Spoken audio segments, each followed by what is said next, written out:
Yep. No. Although when I tried to get out of Martin Road onto Gibson's Way today, there was a barricade, so it kind of hemming us in there. Yeah.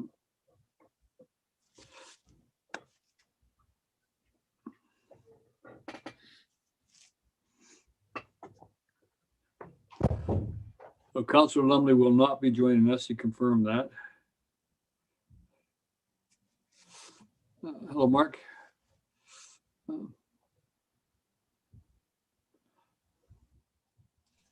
Interesting background there, Mark. Yeah.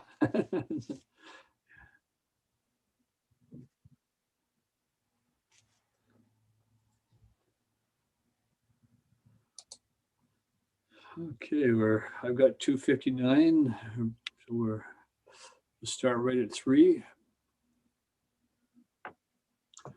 Okay, corporate officer, are we ready to go on your side? Yes. Okay, thank you. It is 3 o'clock, so I will call to order the committee of the whole meeting for May 4, 2021, and acknowledge that we are meeting on the traditional territory of the Squamish Nation. First of all, I'd ask for approval of the agenda from members of council, recognizing, of course, to those who are observing this meeting, Councillor Lumley will not be with us this afternoon. He's otherwise busy. So Councillor Kroll move the agenda, seconded by Councillor Ladwig. All in favor of the agenda? Thank you. A motion to receive all of the reports on the agenda, please. Councillor Ladwig, Councillor D'Andrade, thank you. All in favor of receipt of the reports? Thank you very much. We've got a pretty full agenda, lots of opportunity for a conversation this afternoon, so we will proceed. Is Sergeant Newman in the audience or going to join us? Do you know, Rebecca? He has been wanting to join us. I see him here. I'm just going to move him over. Thank you.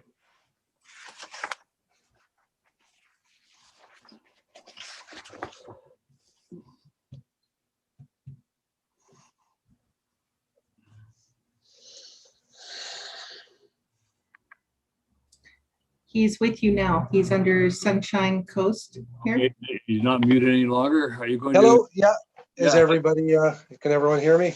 Yes, Sergeant, we can hear you. Thank you. Thank you for joining us. Yeah, and I'll apologize. We're having some major technical issues over the last few days, so, yeah. Seems to be everywhere right now. I don't know why. Yeah. So we have, Sergeant, your report. I've got the table in front of me, the bar charts. Was there anything else, or is that what you're going to be speaking to?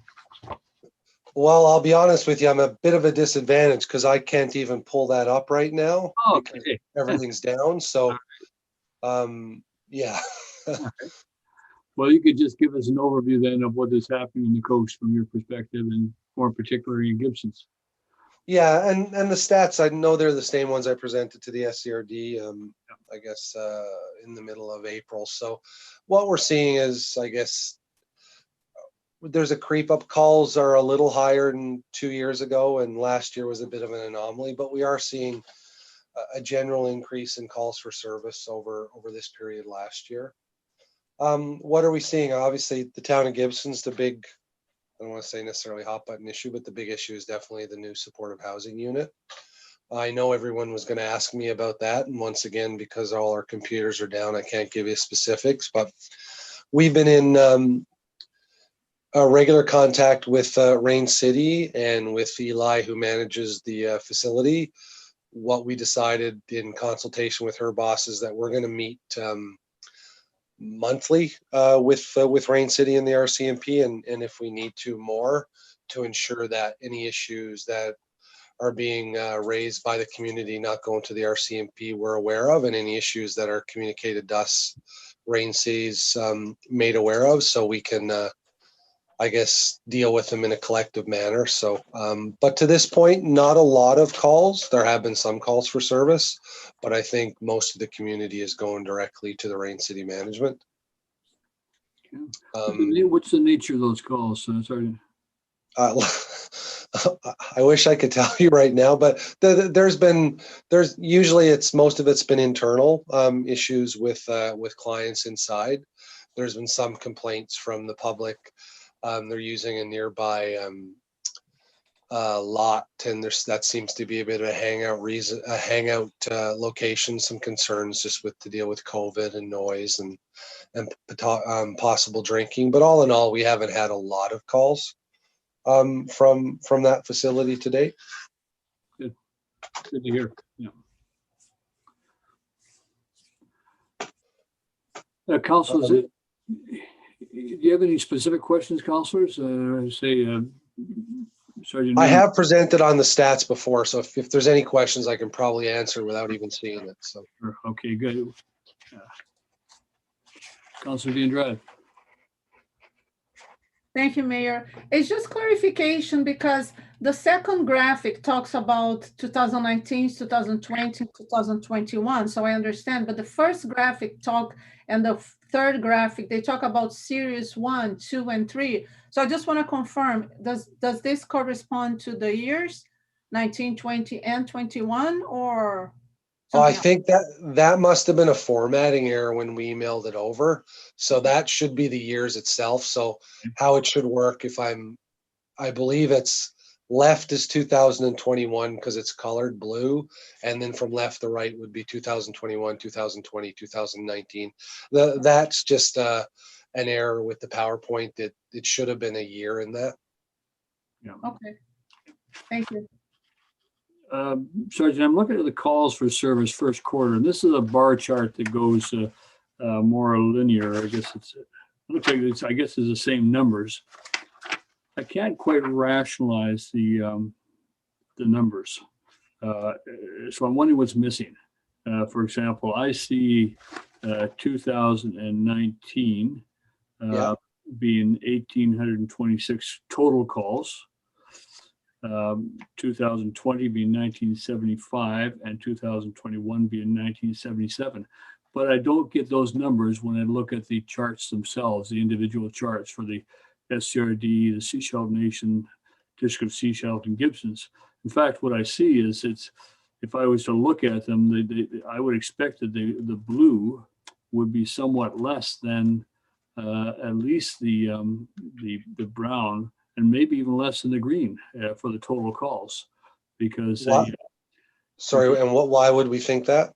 Well, take for example the Sunshine Coast Regional District. Total calls of 2021 are up. And just so you know, I've managed to pull it up, so I'm seeing it now. Good. So the 20 calls, the call volume there is up 15 calls over 2020 in the Regional District.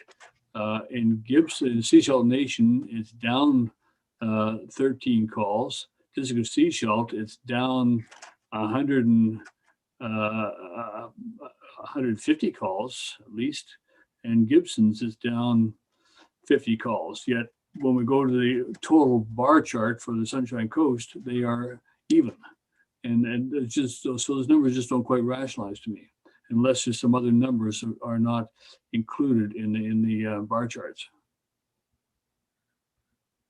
Yeah, they're not exact, and and that's the problem with stats. I'll be honest with you that I didn't do these up. That would have been our analyst that did these. But yeah, if you notice that the 4 sets of numbers don't match, and that would be different calls that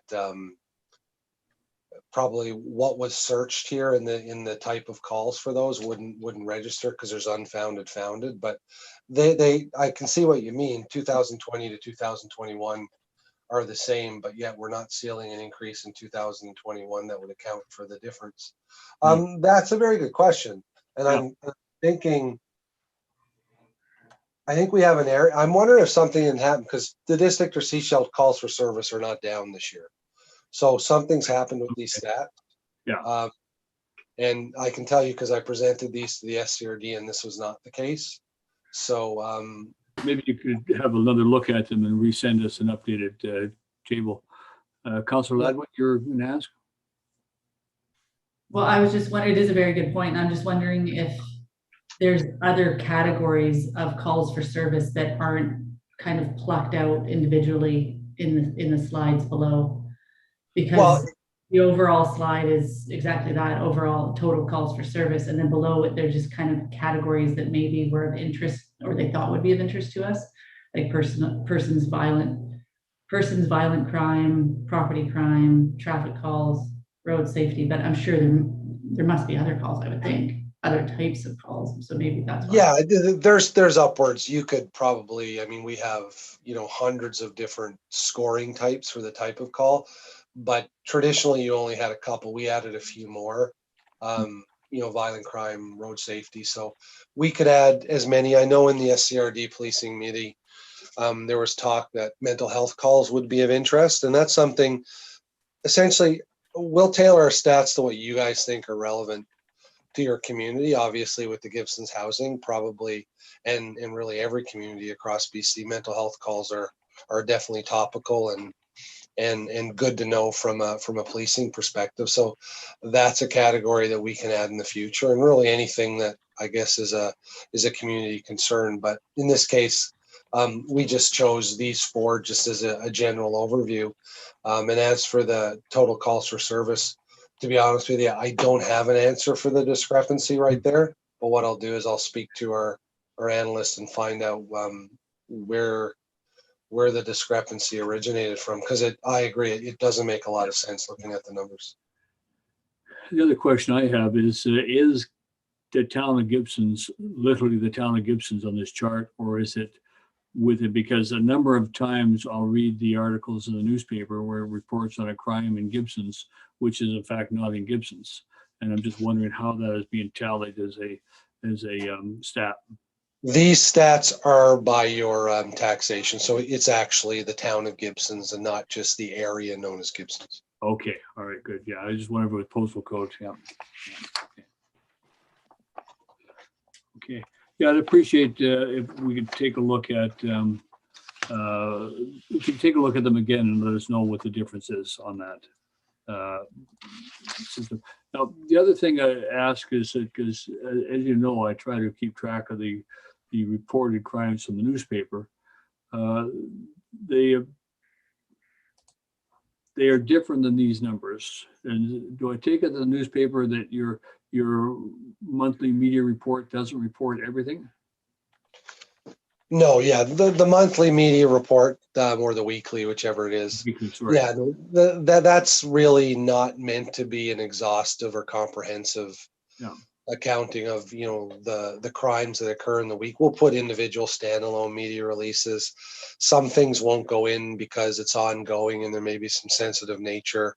So yeah, it's our media liaison and the person who puts it together. I mean, usually there's considered some public interest in it, or maybe there's a public safety, or even sometimes a humorous aspect to it, but that shouldn't be taken in any way as a comprehensive or exact accounting of the crimes.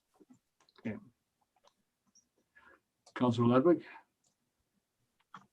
I just wanted to point out that our CAO, Mark Brown, has his hand up. I don't know if you see that or not. I can't see that, no. Mark, just so you know, we often just turn on our screen if you do actually have a comment you'd like to make. There you go, yeah. Okay. All right, thank you, Mayor Beamish. Just as a comment, I did a quick addition of the slides there. It appears that the blue column, the correct addition should be 1,643, not 1977. So that's probably what you're noting there. Yeah, that's visually I could see that there was a problem there. Yeah. Yeah, no, actually, the district to Seashell numbers I think are the skew factor, because I know they're not right. So I think there was an error when the analysts put this together. So what you're going to find is the numbers on the left, I believe, are accurate. It's the district to Seashell calls that are skewing this right now. But what I'll do is I'll have him fix it if our network ever comes back up, and I'll forward Lisa the updated one and she can disseminate it. Okay, appreciate it. Any further questions or queries of Sergeant Newman? Don, sorry, David? I was just going to say at the policing and safety meeting at the regional district, I'm just sort of trying to look at the information presented there and the information presented here. And I can see where things maybe went off the rails between the formatting between the format you normally do and this new one. I think visually this format is a lot easier to follow than what you presented a couple of weeks ago at the regional district. So, and I think it may have just been the transferring of the information from the one format to the other. A couple of numbers got skewed. Well, actually, what happened was I had asked him because I wanted him to make the town of Gibsons, because this is a town of Gibsons presentation, and somehow in him rejigging it, the numbers got mixed up. So the SCRD actually, Dave, if you have that, that would be the accurate numbers. But I'll get it corrected, and I would be able to do it now. But like I said, I can't access any of the networks. So what you're going to find is I think the district to Seashell numbers are the ones that are off. Thank you. So what we're seeing then is the town of Gibson's numbers are actually, in terms of calls for service, down this year as opposed to previous years. Accurate. But once again, I don't want to speak to that, but because there's something going definitely wrong with these numbers. So when I have the proper ones, I'll send them off. But yeah, no, I can't answer to why the discrepancy, except that in the refiguring of the graph, somehow the numbers got mixed up. All right. Well, thank you. We'll look for an update on this. Thank you. And thank you very much. And thank you for what you're doing for our community on an ongoing basis. I do see police cars in the community from time to time, not exhausted, but they certainly are here patrolling on occasion. So I appreciate that. Yeah, and what I would ask is the same message. If you guys do find any, statistics that are going to have a bearing on you as a council, like I said, mental health was an example, just let us know and we can tailor our statistics to be more, I guess, relevant. Or this was a one-off because of the network and how it got mixed up. But yeah, we don't want to be putting in stats that have no relevance or aren't useful. So we'd prefer to spend a little more time and provide some stats that actually have meaning. Okay, thank you. And thank you very much then. Thank you. We will. You're welcome. And I'll send that off when it's fixed. Thank you. Thanks, Don. Yeah. Okay, we've received that. Councilor Crowell, go ahead. Just further to your comment, Mayor Beamish, from the statistics that were presented at the regional district, calls for service for Gibsons this quarter over last quarter were down. Personal violent crime was down, and property crime was down over the same quarter last year. So, that's, I think, what we want to see. Good. Thank you. Director of Finance, you're up next with the operational report for first quarter 2021. Thank you, Mayor Beamish. So quarter one for finance, much of the focus related to the 2020 year-end financial wrap-up and also the 2021 operational and capital budgets. And so council is familiar with the various budget meetings that were held between January and March, and those did continue over to quarter two, ending up in mid-April. Financial reporting was happening at the same time, so we worked on the 2020 year-end records, finalizing those, and also preparing the financial statements. And we had our field visit, our virtual field visit from our auditors in mid-March, and that went really smooth. And as you know, you got the audited financial statements in the last council meeting.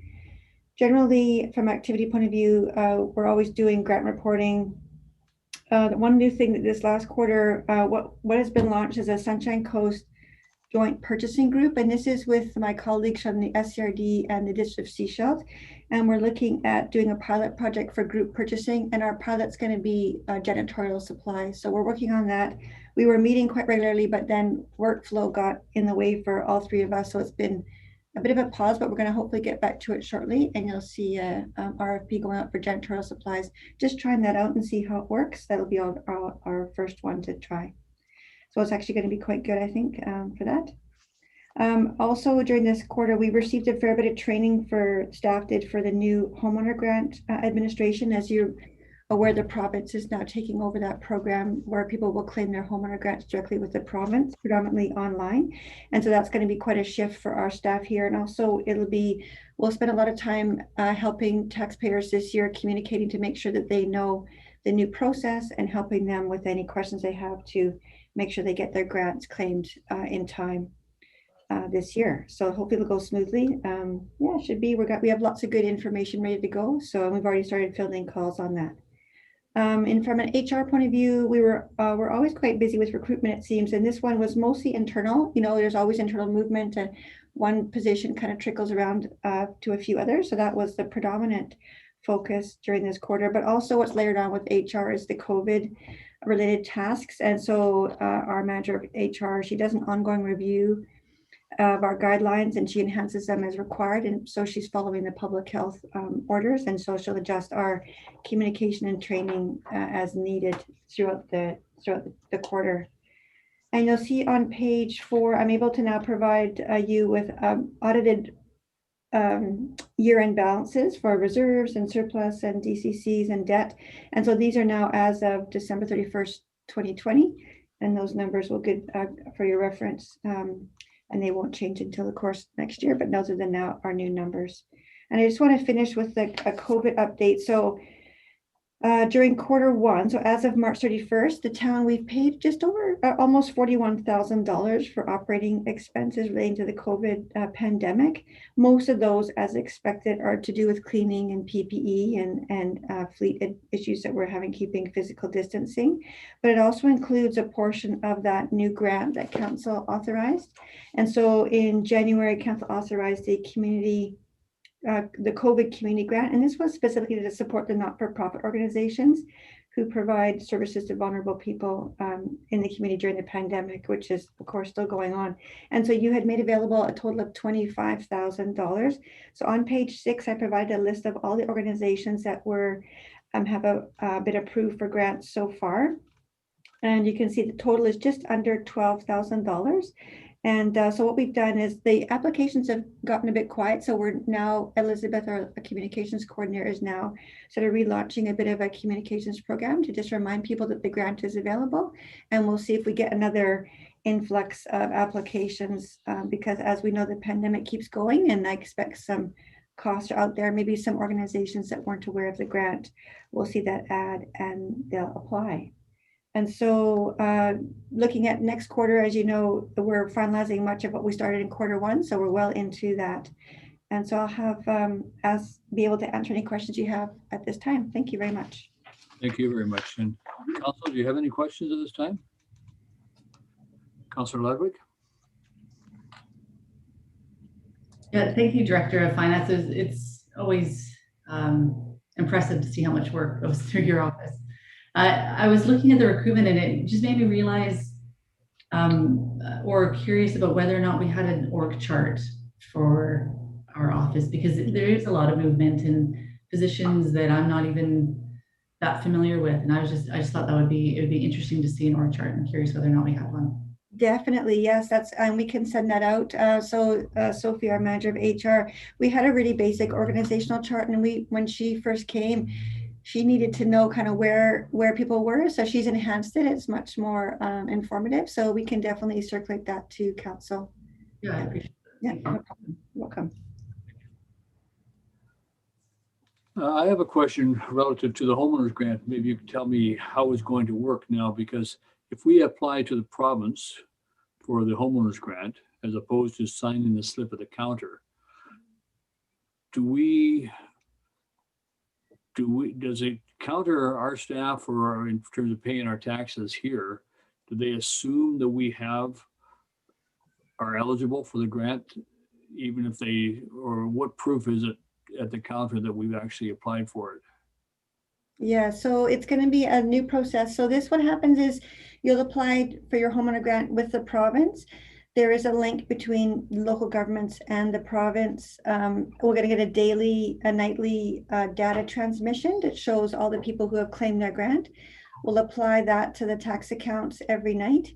And so we'll be able to, it's similar to what we do with tax deferment, just on a much, much broader scale. So we're going to get basically nightly updates of information from the province as to who's claimed their grant. From a front counter point of view, they can't tell. It's really difficult to tell on the surface, who's eligible and who's not, because people's circumstances change.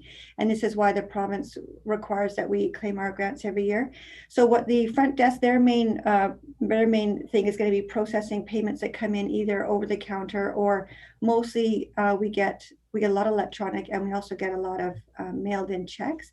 So they'll be working on processing that, but the finance team behind the scenes will, and if we have someone at the counter, they'll of course remind them or ask them or make them aware of the homeowner grant in case it is they're eligible, to let them know that there's a different process now. So we're going to try and clarify as much as we can to people that bottom part of your tax notice is no longer a homeowner grant claim. We've actually posted it on there saying this is not a homeowner grant claim, and just educating people that when they pay, that you have one more step if you're eligible. Because when a person, and then when they get the payment, they can see the balance, but depending on the situation, sometimes they will transfer that to us, or they will talk to the person directly. So all that being said, we're going to do a whole bunch of communication. Any person that we see that maybe there's a gap here that hasn't been filled, we'll try and help them address that before the deadline. There's going to be a lot of monitoring going on this year, I think. And what is the method for paying the homeowner grant then now? Is it mail it in or online? Yes, the province is predominantly online, and they're really encouraging people to go online. And what we're going to do is we're going to have a link on our website that goes straight in there. And we've trialed the process early on with the province, and it's really straightforward. You put in, if you have your tax notice in front of you, you have all the information. If you don't, you can search by your address, and it really walks you through, and it narrows down like, so if you put in your birth date, it automatically goes down the year of the senior grant stream. It doesn't give you you don't have to choose all the options. So it's really quite user friendly that way. And I think once people get the hang of it, it's going to be pretty slick. And so there is a telephone option. The province has suggested, though, that that's not the ideal one, because it's going to be province-wide. They're going to get a lot of phone calls. So you can phone in, but if you do that, do it early as opposed to late. And we can, on our end, we can help as much as we can. With the online one, if you have someone in the community, what we would recommend, if we have someone who's not comfortable with online, we're going to ask them, do you have a friend or a relative that can do it for you? And the person can actually do it remotely. They don't have to actually be sitting beside them, as long as they have the information and the person's willing to share that information for them. And in that case, they're acting as an agent, which is it's been in place for quite some time, but it's not a very commonly used one.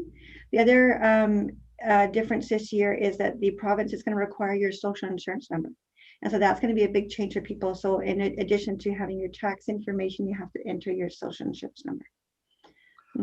It's going to be interesting, because that was a big part of the backwash the BC Ferries received, was that I don't have a computer, I can't make a reservation, sort of thing.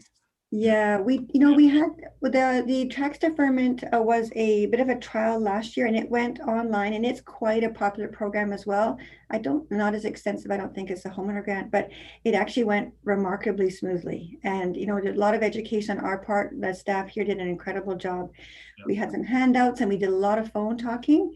And the province did allow some phone in as well. It's a lot less smooth, because it just the information doesn't get into the right stream as quickly. So it does cause some confusion. It's ideally, if possible, online. And so if you have a friend you think they're eligible and they may not be comfortable, I request if you can help them, it would be wonderful. Yeah. Councillor Kroll? Thank you, Mayor Beamish. Sort of further to, you sort of beat me to the punch on the I don't have a computer line. And I'm just wondering if, and to that end, it's not going to help us putting anything on our website to help people.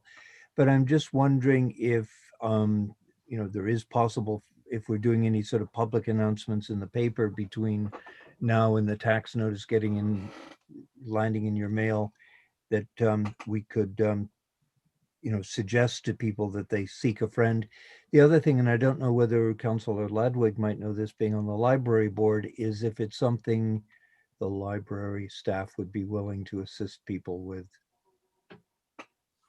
not wanting to dump it into their lap, but I know they've been very helpful in other areas, assisting seniors with online applications and things like that. It'll be interesting to see how it all rolls out. Yeah. Yeah. Question for council in terms of the COVID-19 grants that we put out there. We're at about 12,000, less than, well, almost about half now. And assuming that a number of those costs were in recognition of 2020 expenditures, is there a point in time in this year what council would encourage, if the money is still available, that people who have 2021 expenditures, even if it's a duplication of the same organization, be able to apply? And it's something we might want to think about after, say, July or August, starting in the fall. So I think if you've had new expenditures that were unanticipated as a result of COVID, there's still funds available. You could have a second application. So something we might want to consider. Okay. Any other questions for the Director of Finance? Seeing none, I know that she's involved in an online course right now. So we will say thank you, Director of Finance, and thank you for your time and for your report. Thank you very much. Thank you. Okay, the next report is the Infrastructure Services Department quarterly report, and the Director of Infrastructure is with us. Mr. Newman.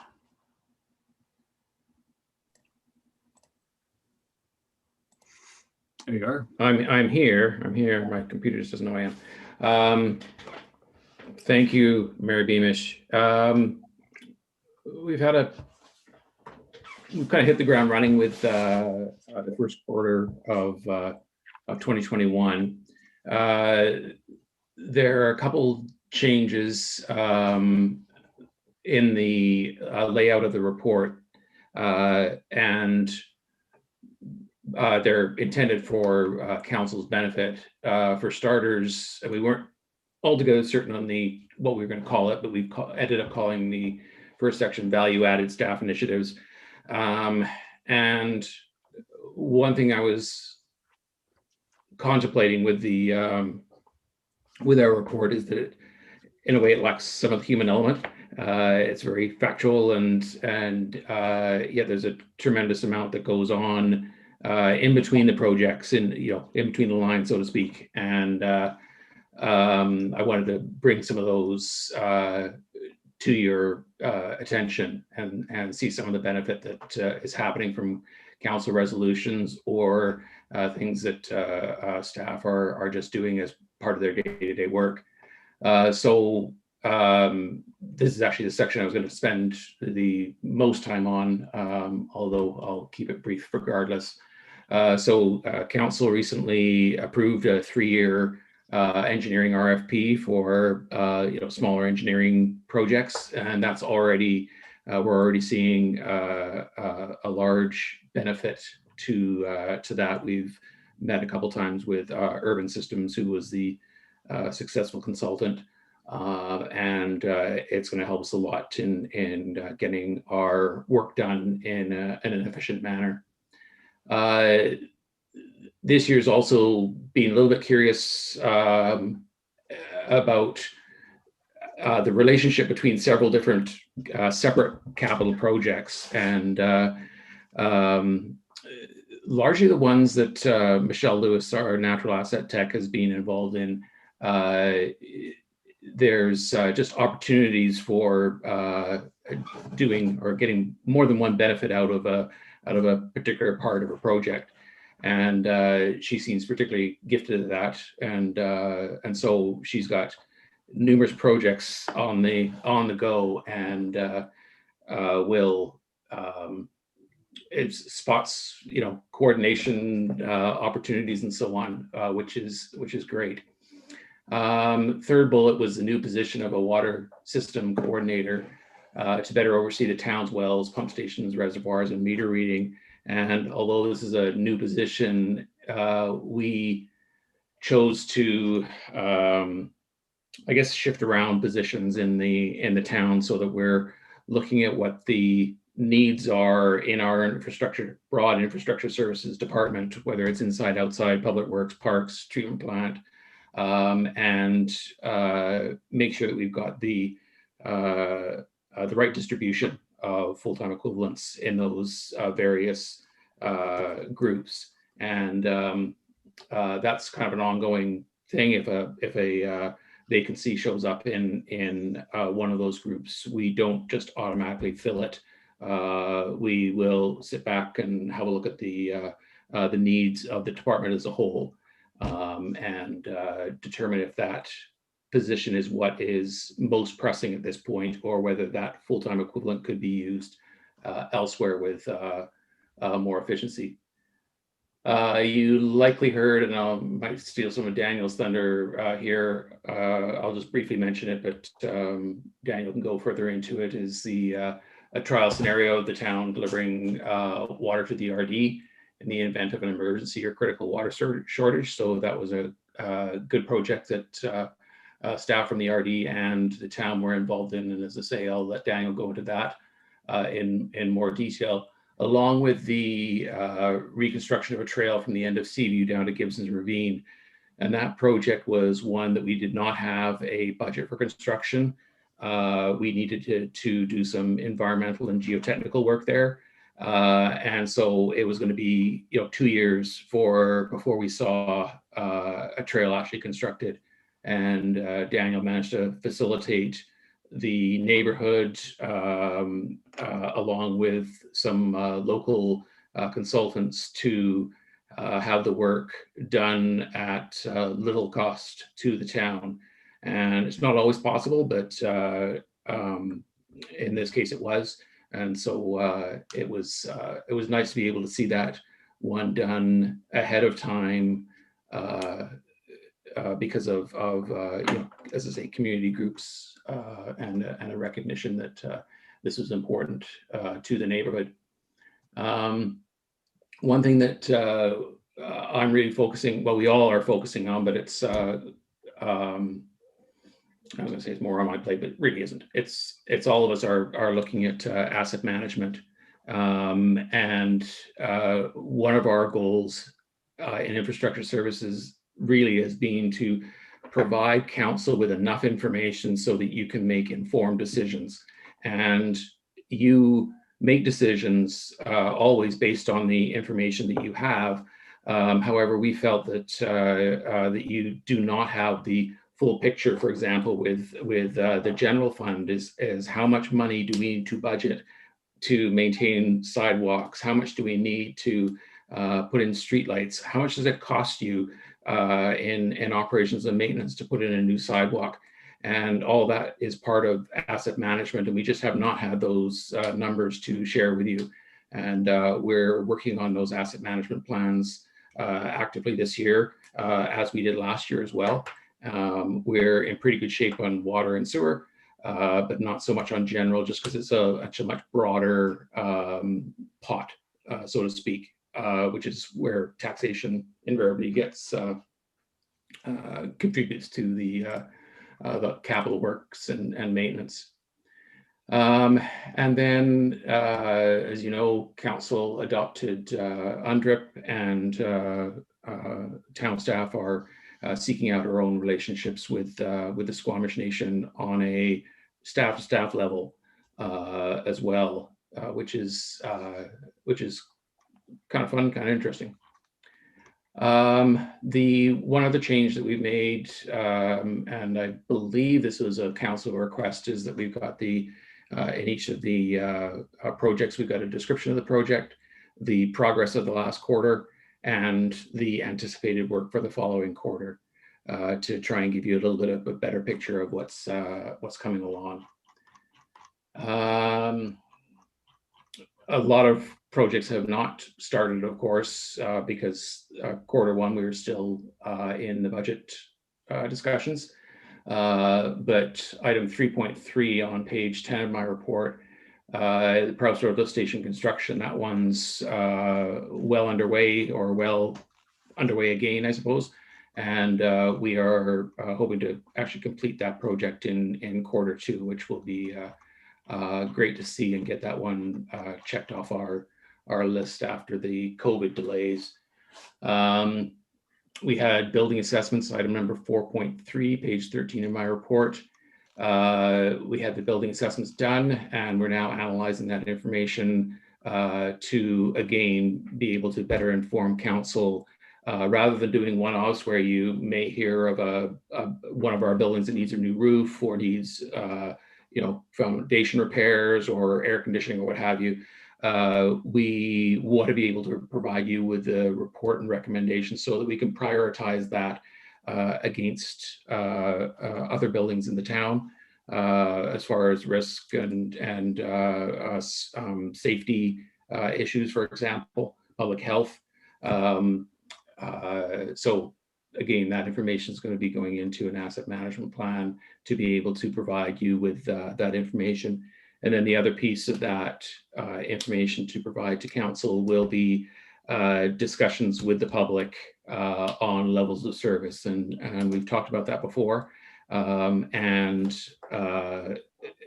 we have not had the full spectrum of the information to provide to you to have those. All we know is that, yes, it costs a lot of money to provide that to you. No, we can't quantify it, and no, we can't really tell you how much something else is, and that might be a trade-off as to what a level of service that we're currently providing. And that can mean, how long the grass gets, to whether we have every road in the town lit by streetlights, or any other multitudes of levels of service that council and the public we'll need to have conversations about that as far as tax rates and what people really want to see in their community. One that I've heard come up a couple of times is item 5.2 on page 14 is the Beachcomber culvert. I don't think I've heard anything from council yet, but it's only a matter of time. And as you may be aware, that Beachcomber Lane, which is off Glassford, it's been closed for over a year because one of the culverts have failed there, and it's creating cavities underneath the gravel road, and somebody could walk across there or drive across and have it collapse.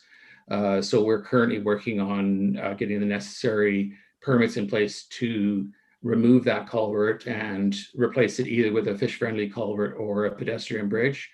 We have had some concerns in the past just about the narrowness of that laneway, as well as the a particular sharp corner right by the culvert.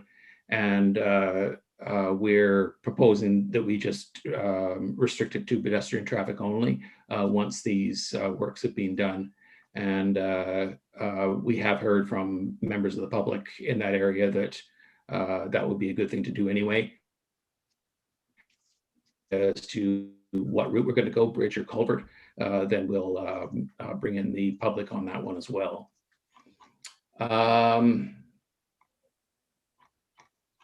Just scrolling through my report here.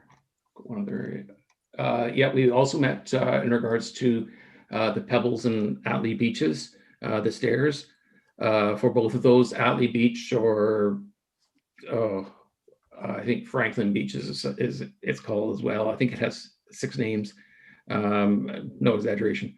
But Pebbles is the more serious one with stair issues. The ones at Atlee's are uneven, but not failing particularly, whereas the Pebbles ones are there's some concerns about how it's the upper bank is retained, and the stairs themselves are not for the faint of heart. So we've met with Urban Systems on that one, and we are hoping to see some work done on a design on that this year. It still officially is closed.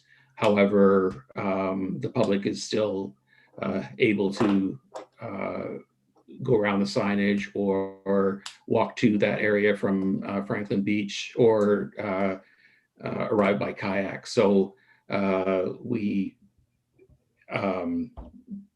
public are still going to use that one. And we also have the issue on neighboring properties of the bank starting to subside there. Summertime's coming, so more than likely that might pop up on your radar. Gibsons Way improvements, the bike lane coming down the hill, that's nearing completion. And we're currently working on North Fletcher. The intersection improvements at School Road and South Fletcher are nearing completion as well. The work that's being done, great to see.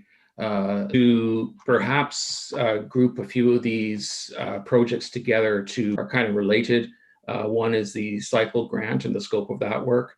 Another one is the closure of Glassford or the possible closure of Glassford Road. We could group some of these together in kind of a public Zoom meeting to perhaps have more people who might be interested in one particular aspect stay around for the other 2 or 3 or 4 projects that we discuss as well.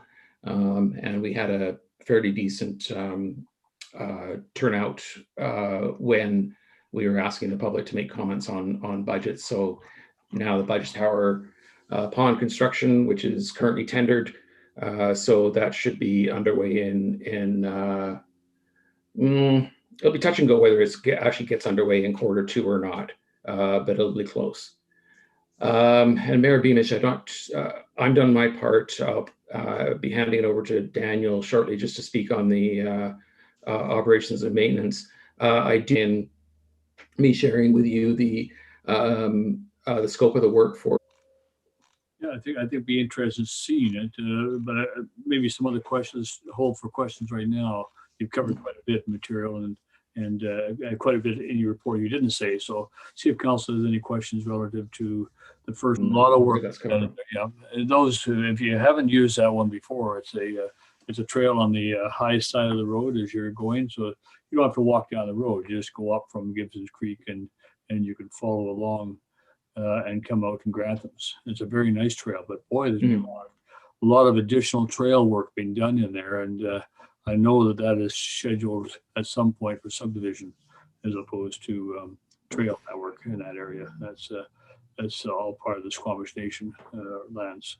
And then I guess the trail that we're approving going down into the ravine probably interconnects with some of that. So it's interesting.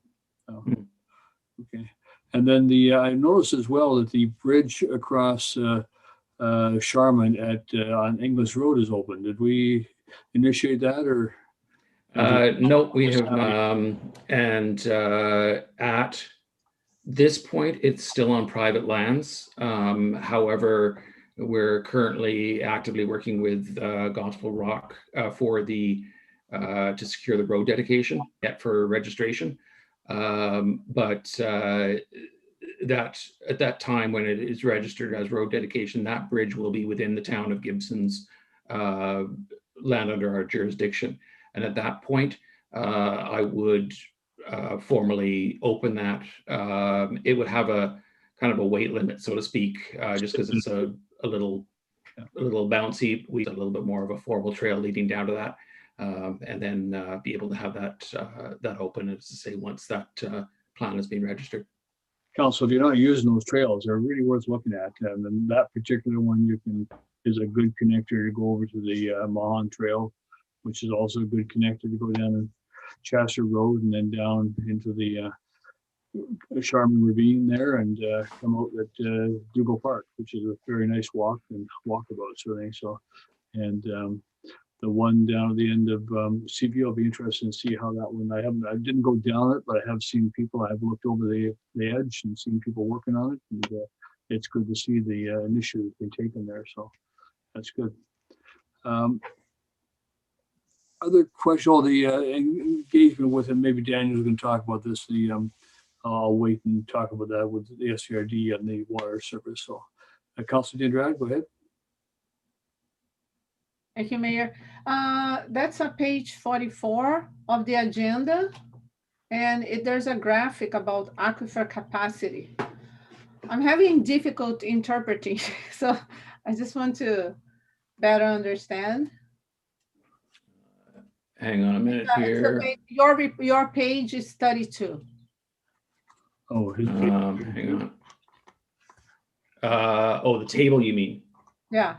The I mean, table, I not the graph. understand Okay. that the present population is estimated 4.8, and the persons per unit, it's 2.3, water use 0.7.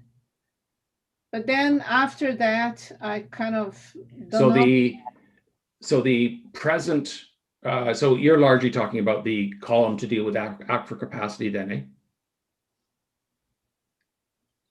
Well, I'm talking about all the numbers. I mean, development permits, 582. So that's Yeah, the so there's 582 units of that have been approved through development permits, and they represent a population of 1,340 using 2.3 persons per unit, and the amount of water anticipated to be used by those developments is 0.196, and it is, hang on a second, that is, I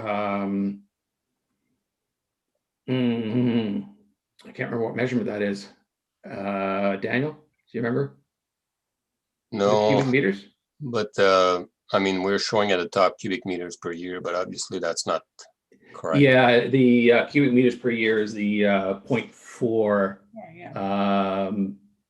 I'll have to get you right. I'll have to get the numbers there. But the bottom line is that the aquifer capacity is there we go, million cubic meters per year.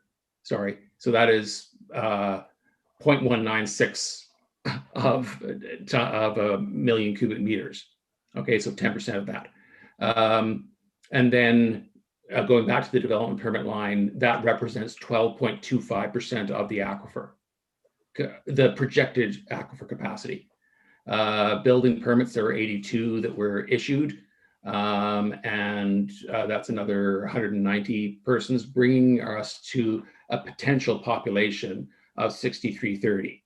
Now, obviously, that's not happening overnight, and none of these developers are going to be bringing 1,300 units on the market, because the market just would not be able to bear that. However, in theory, those are how many that could potentially are free to construct, essentially. And so at that, we are up to 57.8% of the aquifer capacity, right? And then if we get to, or when we get to our ultimate population of 10,000 persons, that represents 4347 units. The water use will be 1.46 million cubic meters, and that will be 91% of the aquifer. So there'll still be 10% of the theoretical capacity of the aquifer remaining. And the 6,330 and the 57% for that total of permits that have gone through council, that's the number that we need to watch, because if our per capita use, for example, increases, or a subsequent aquifer study says, no, we've got some changes in climate that aren't happening quite the way we projected, potentially the aquifer capacity is less, then, council and staff would not be wanting to approve more development than our aquifer can handle. And so that's the reason for putting that in there, is just so that you have in the back of your mind, yeah, I can remember, yeah, it was slightly over 50% of the aquifer. And then as we get more information, for example, if our water use changes, per capita water use changes, that will change how much, what kind of population the aquifer can serve. And so for past, I think 4 years, if not 4, maybe 5, we've been between, I think, around 375 liters per capita per day and 350, somewhere in there. And it varies a little bit per year. And we're looking to see that come down more, or that's staff's goal anyway, is to see that come down more, because we still do lose a certain amount, and it's to be expected, we lose a certain amount through leakage within our system. And so we've got an active replacement program going on with our water mains, and that addresses these water leaks. And so we're looking to reduce that per capita usage by fixing water leaks and improving some of our operations and maintenance practices. Councilor Dindrak? So, okay, I think that's what I was confused, because you had the ultimate population, but you didn't have anything beside that. I was No, you're right. It should have been 10,000. Yes. Yeah. Thank you for pointing that out. You don't have, so you have the estimated population, but you don't have the estimated units of what? Yeah, we have the estimated units, which is 43, 47. We don't have the estimated population. No, but the present estimate, we know we are around 4,800, but you don't have the. Oh, as far as how many units we've actually got, you could easily work that backwards by dividing it by 2.3. An assumption. Okay. I'm curious with the number 2.3. When was this? Because we have been having a recent change, right? I know in the past we were having somehow a negative change, and maybe it's still occurring, but I'm just curious if when was this number? Generally speaking, we would be looking at our assumptions when census information comes around.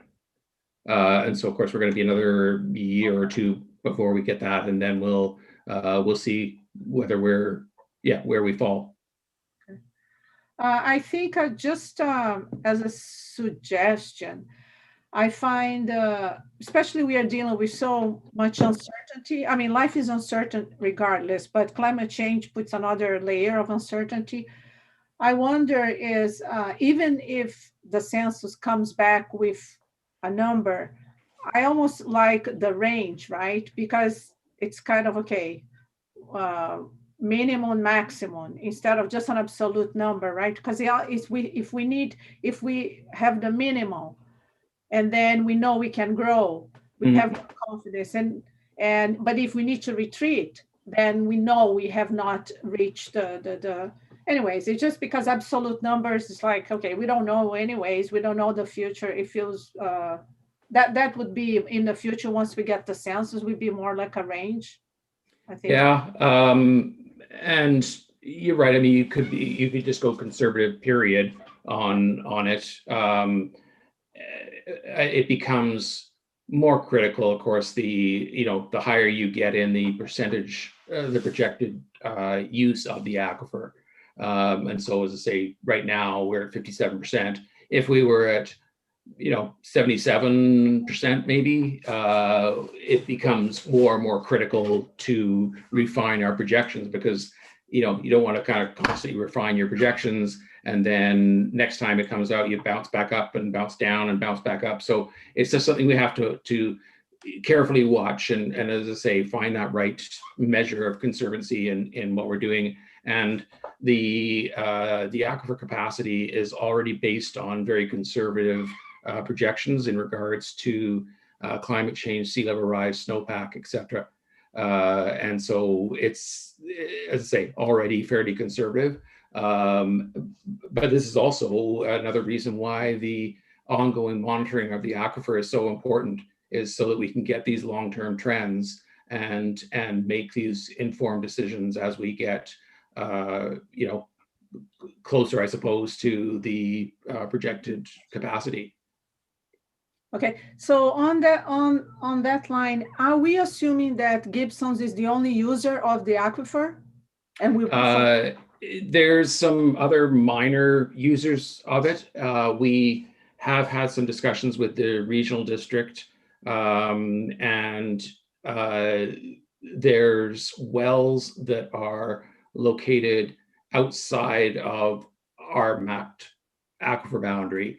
They may be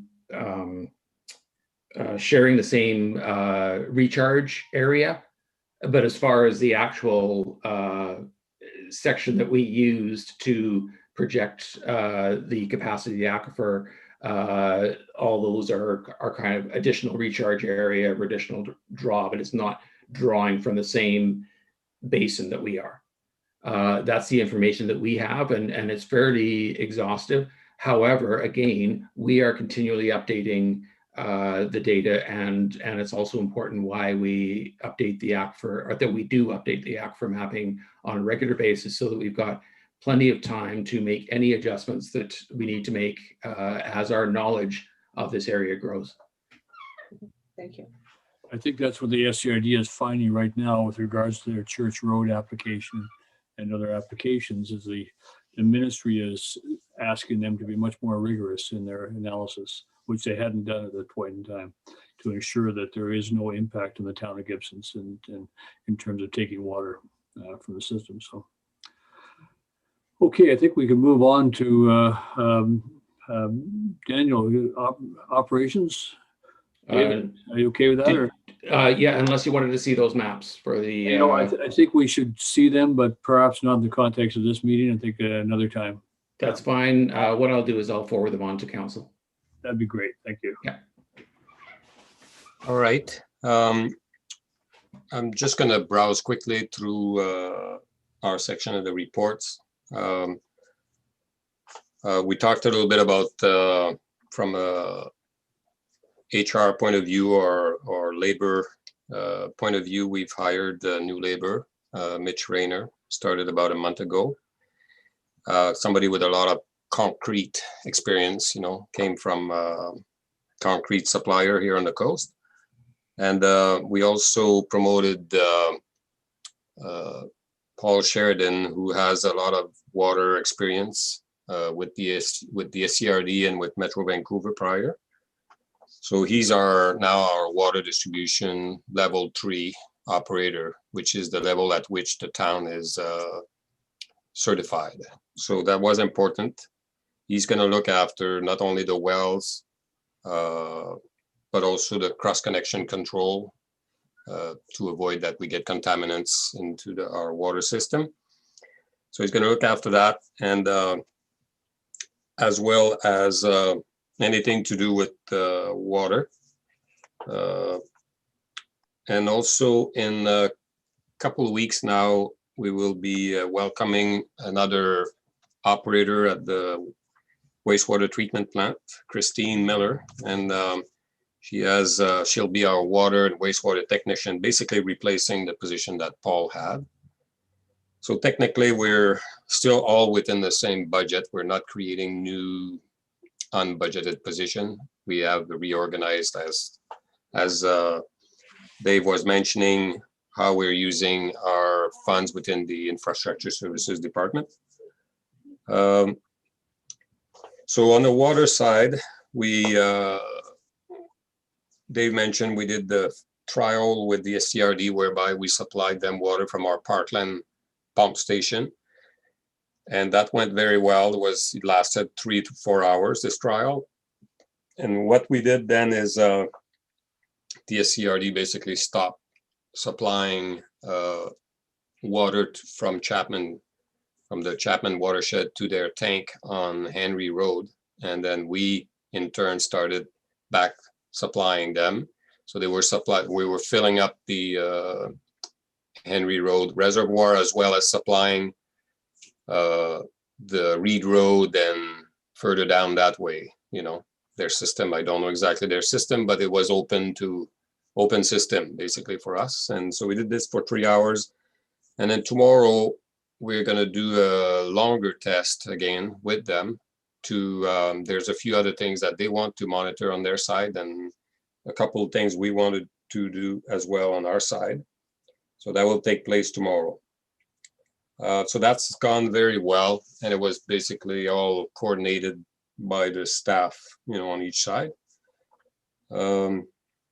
Still on the water side of things, we just completed our annual unidirectional flushing of the piping system in the zones 1 and 2.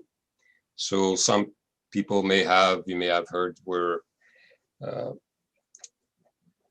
mentioning that the water was tasting a little bit more chlorine than it should have. So that was the cause of that. We still have to complete zone 3, and we will do that hopefully before the summer, before the drier season. I'm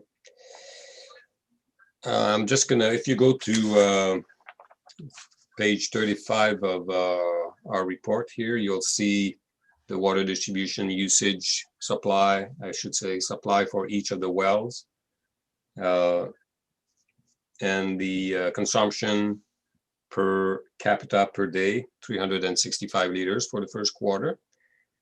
So somewhat average, I guess, a little bit higher than last quarter. And don't ask me why. I don't know why people use more or less water sometimes, but that's what it was.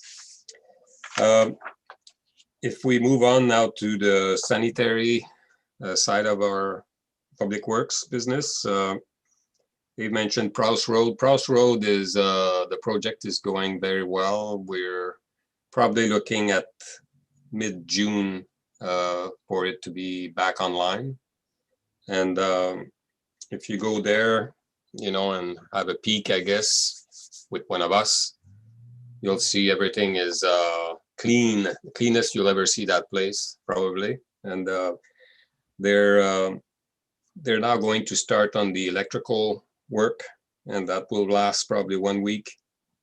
And there's also a odor control unit, which was not there before. So that's a new item, just to minimize any odors. I mean, having been there myself many times, I never really smelled, I guess, odors, but just to make sure that we're keep the wet well under negative pressure. So we're pulling air out of the wet well and into a carbon filter and removing odors.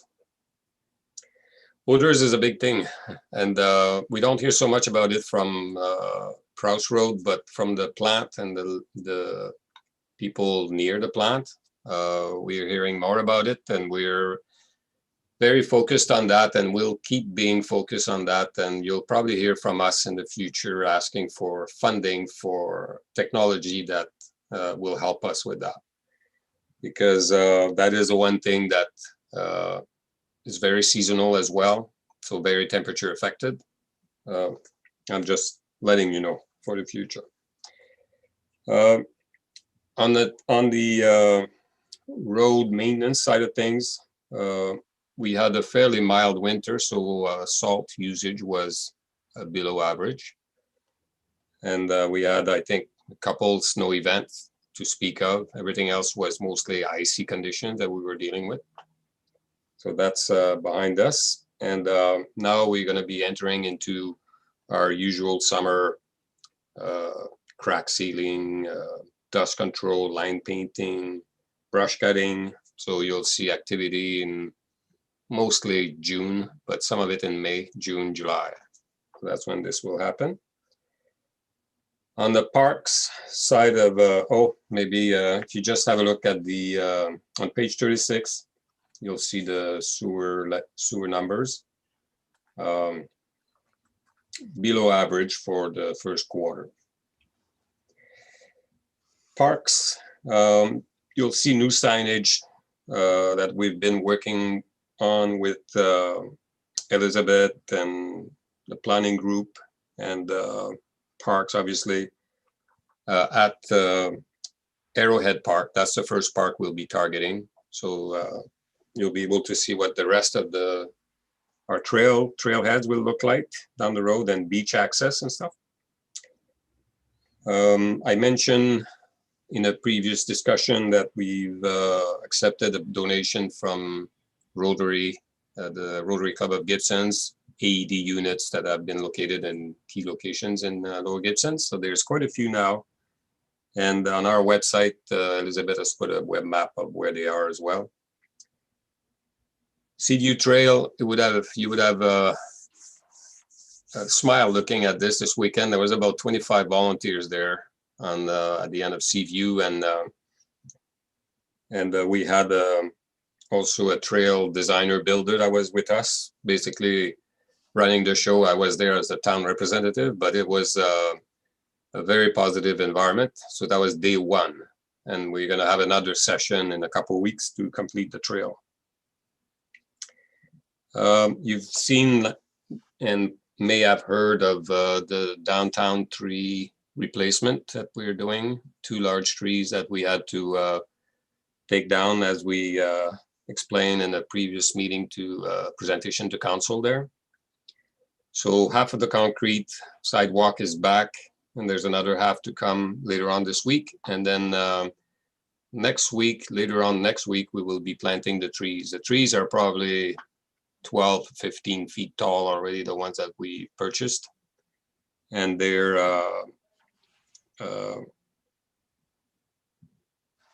anyway, they're meant for the climate, and they're local species, if I can say. Now, this is not the end of the tree replacement. It is for this year, but there'll be more over the next few years, especially there's one near the post office that is problematic.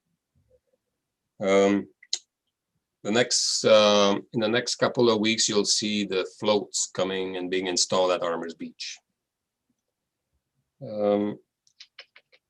That's briefly what we've been doing and will be doing in public works and parks in the next while.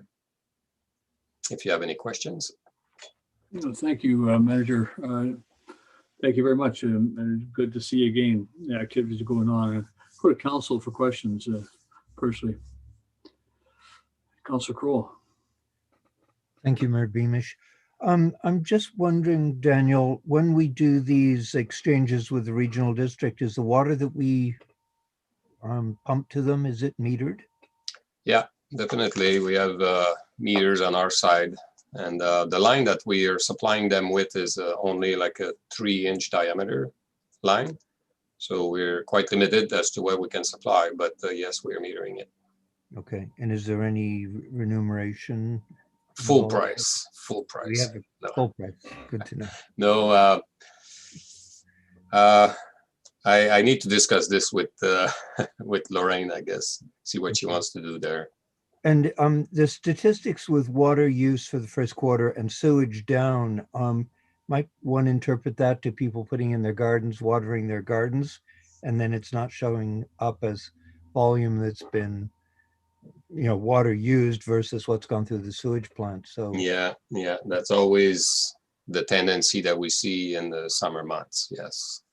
okay, thank you, and thank you for your report, and great work getting the these volunteer groups to assist with some of these projects. And Yes, it was a little bit, it took a lot of work to get to that point, but as Dave was mentioning, the fact that we were able to convince some professionals like the biologist and the geotech to help us, and the trail builder and designer as well, has been very helpful. Yes. community building. Yeah. And just for council's information, the trials, the tests with the regional district, was directly a result of their pipe collapse that they had for the Charmin system. And it was to say that if they did run into an emergency, could the town of Gibsons help? And at that time, we didn't know. So the purpose of that was to test our ability to actually pump water, reverse that water system and pump water into the regional district to help them in an emergency. So it's good to know. And it's good to know that go both ways, because that's the agreement we have with them. So. Yeah, and it is meant to be for emergency only, as you said, because our permits or our licenses limits what we can do with this water. So Yeah. This is emergency catastrophe situation. Daniel, there was an incident at the treatment plant with the SCADA. Do you want to talk about that or talk about that another time? With SCADA, One of our contractors going in with an iPhone. oh, yes, sorry. Yes, we were converting or switching. We still had our phone system on DCC net, and the optic fiber was on TELUS, and then we upgraded part of the optic fiber system as well. And so at some point, one of our consultant came in the plant with his iPhone and somehow managed to steal the IP address, or like the phone basically looked for an IP address and picked up the one from SCADA, our computer system, and started shutting things down and alarming. And so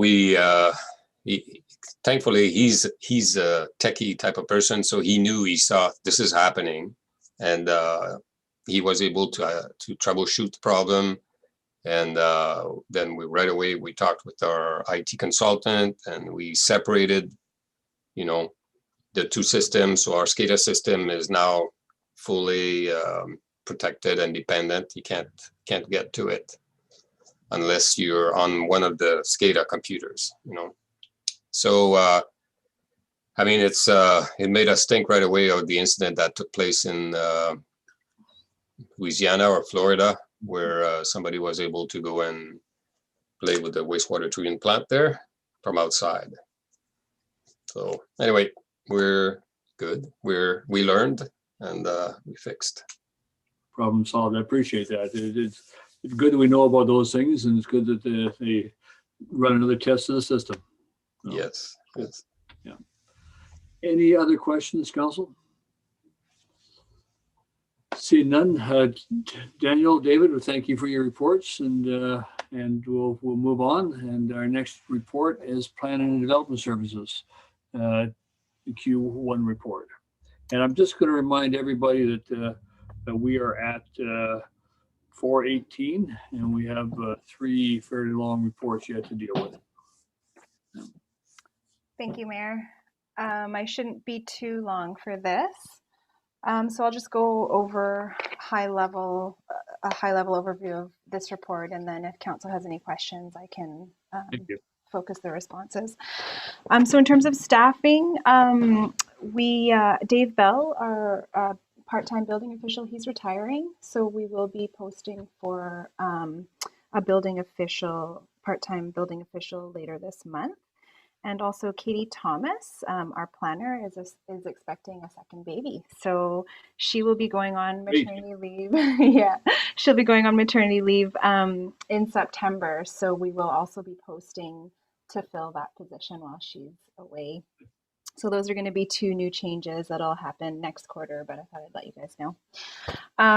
In terms of inquiries, they've been really high. We've been getting a lot of phone calls. The market is hot right now, so we're getting lots of real estate inquiries, and some complex properties have sold or there's offers in. So we're getting inquiries about the rezoning process, and we're probably expecting some more challenging rezonings later on this year.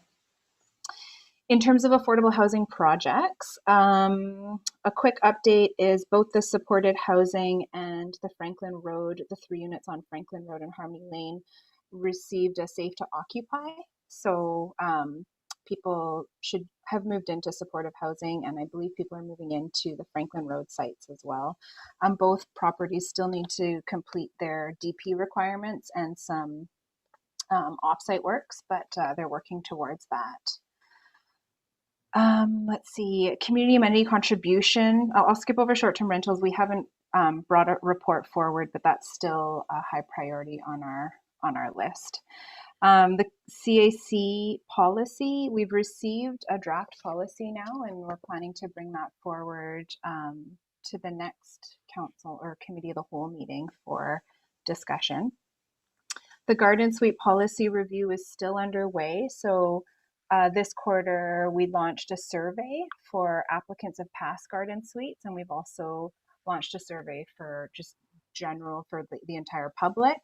We've received 154 responses so far.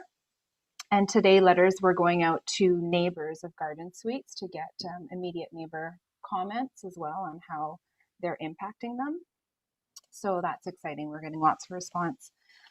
I'll skip down to the advisory design panel. We had our first meeting and it was a 2-hour meeting and it was full, but it was a really good meeting, and I hope council will find that design panel valuable with the feedback they provide. In terms of the development permit review process, so we did that workshop last week, which I think went really well. And there will be a report later on this agenda for that. In terms of development applications, we received 21 applications this quarter, and compared to 2018 was our record year for the whole year. We hit quite a high number of applications. So we were at 7 in Q1 for 2018, 12 for 2019, 17 in 2020, and now we're at 21. So we are getting a lot. I won't go through the development applications. I'll leave that for council to ask questions about. In terms of building permits, we've seen a huge spike in our fees collected and construction values. So last year, the total fees collected for building permits was 154,000, and this year in Q1 we're already at 135,000. So we've got a lot compared to last year in Q1 we had 27,000 received. So big jump. And that's from the Venture Way apartments. So we received that building permit. Also from the Maplewood apartments and townhouses and apartments. And Parkland is building out more as well. And yeah, so figure 2 on page 11 of the staff report just shows how we've had a huge spike in building permit construction value and revenue. In terms of bylaw enforcement, we're still high with a lot of calls compared to the first 2 months in 2020, and that's we seem on par with the COVID impact of calls. And we've had 38 new business licenses this quarter, so that's something we also didn't predict was new businesses starting up. So that was a bit of a surprise. In terms of the complaints, the most Sue summarized the complaints in this section of the report, but the most common complaints seem to be dogs and trees. And that's it for a high-level summary. Does council have any questions about specific applications or anything I just didn't cover? Yeah, council has a lot in the report, and appreciate the high-level approach to it, but this is the opportunity to ask questions if you have any questions. So, it's evident from the departments and the reporting that we're receiving, there's a lot going on and a lot of activity in the town. And so it's staff are stretched. There's no doubt about it. Yeah, so no questions. Everybody's happy. Councillor Ludwig, thank you. Yeah. I actually have so many questions. I just don't even know if we've got time for it. Like, I'm curious to know about these news don't, like the kind of tricky lots that have sold. I'm kind of curious to hear a little bit more about that. I'm really curious if there's kind of a trend in the business licenses that are being issued and whether or not we could hear a bit more about that. I'm just curious. But again, we've got half an hour and a few reports to go. So I don't know. Sure. Yeah, so in terms of the tricky lots, so the Shoal Bay lands, those are right next to the George on the waterfront. So those were separated and listed. So 2 of them have sold, and the other ones we've had a bunch of inquiries about developing those lots. So those are tricky in terms of shallow aquifer and waterfront and right in Gibsons Landing. We've also had some of the properties on Marine Drive, on the water side of Marine Drive. So those properties are really narrow on the waterfront. So they're in a flood, like they've got flood setbacks. Their zoning is really prohibitive with like 10-meter setbacks. It leaves like basically unbuildable lots with the existing zoning and flood setbacks. So to go through any rezoning that's consistent with the OCP is a bit tricky, but it is doable. So, and we've got people that are inquiring and coming up with designs and scheduling meetings with us. So they're doing their homework, which is good. And in terms of the business licenses, I don't have that information for you. So I'll follow up. I'll check in with Sue to get more details on what types of businesses, if there's any trends, and can report back. Okay, thank you. Interesting. There's also been, and the director has been involved in meetings at the regional district level regarding facilitating builders and trying to streamline the process for qualified builders in Sunshine Coast here, which is a challenge for them. Is with all the activity going on, especially during COVID, with home builders doing things and doing renovations and building fences, the professional builders are finding themselves shut out and really delayed in their application process. We're looking for ways to how that it could be streamlined a bit for them. And I know that the director of planning has been involved in that as well. So it's a lot going on locally here and on the coast to try to facilitate the changes that are occurring. Yeah. Yeah. Further questions? Seeing none, we're going to move on now to administration and corporate services. And I presume that the corporate officer will present this. Thank you, Mayor Beamish. And the CAO will take notes. I just have really enjoyed during the last 3 months getting to know each of the members of my team on a one-on-one level, taking a look at what we can do to be more efficient and to work more closely together. We're your link between council and the senior staff very often, and we can often be the link between you and members of the community. Our main role is to provide admin support to you and to our CAO, and we also support our departments, our senior management team for each of our departments. And we do that in a lot of different ways. So I've tried to capture some of this in this report as best as I can. There's a lot, like Dave Newman said, that is between the lines that doesn't always show up. Since we are the front line between the office and the customers that come to the front door every day, COVID is a real issue for us, and protecting our staff during this time is proving challenging at times, even within the workplace, let alone in dealing between us and the public. If you come in at any given time, you're likely to see a lineup out the door at the ICBC counter, less so at the front counter for the town staff, but it can happen there too.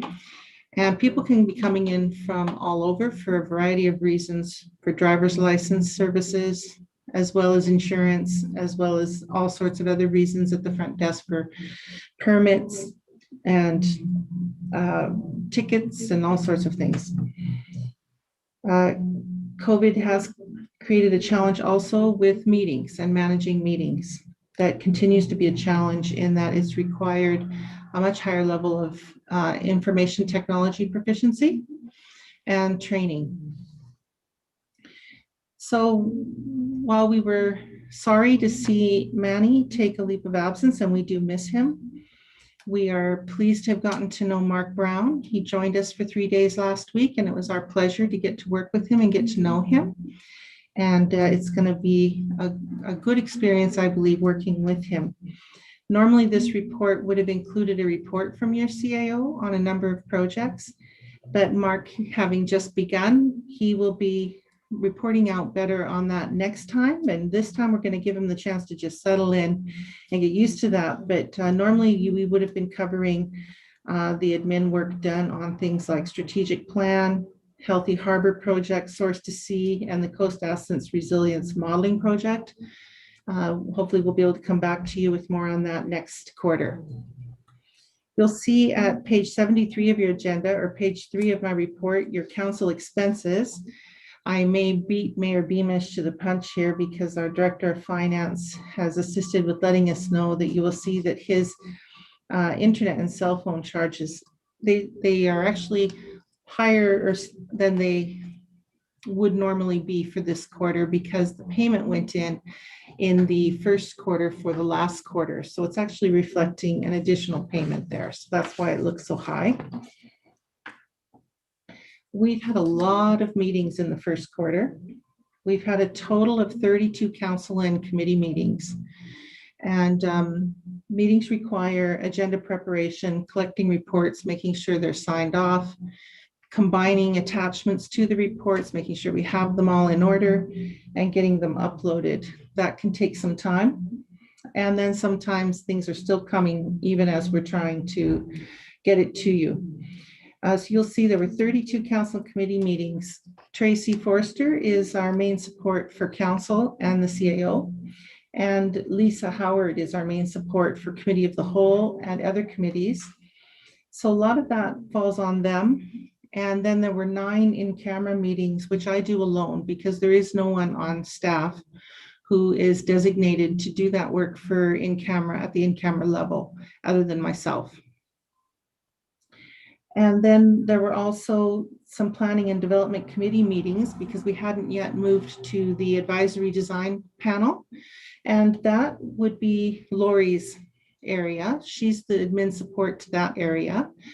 And she will be the support for the advisory design panel going forward as well. We had a community dialogue session, and thanks to Lorraine for working closely with my staff and making sure all the budget meetings got the information they needed and were uploaded in a timely manner. And we had our first community dialogue session with breakout rooms, and I thought it went really well. And our staff did a really great job of assisting with that, considering it was their first time to do that as well. We've had, in addition to that, 3 occupational health and safety meetings, and that is Tamara and myself. And Tamara does a lot of the work. She does the agendas and the minutes for those. We've had 3 labor management committee meetings. That again is Lori. She does that on her own. I don't tend to be involved in that process, so she does a great job. There was an ICBC consultation meeting that I reported to you separately on, I believe, at a separate meeting. And then we had a records management team meeting, which we had 3 of our staff attend some training in records information management systems. And we're looking forward to doing some further work at improving our system right across the organization. And we've also had a number of planning department meetings and infrastructure services department meetings. Infrastructure services being Marcy's area, she supports them. And of course, Lori continuing on with the planning. Elizabeth's done a great job with her communications, and she's reported out to you her areas on the community survey that was done and her reporting out to council that you received in the first quarter. She built an online survey for the Garden Suite policy review for Garden Suite owners. She does the communications when we recruit new members to committees, as well as for placing ads for new staff. She created a number of new web pages. She coordinates the signage for public washrooms, and she built a public washrooms digital map, which was really quite useful. So people know where they can find public washrooms. And she then provided that with the visitor center. She did a promotional campaign for our COVID-19 Restart Grant.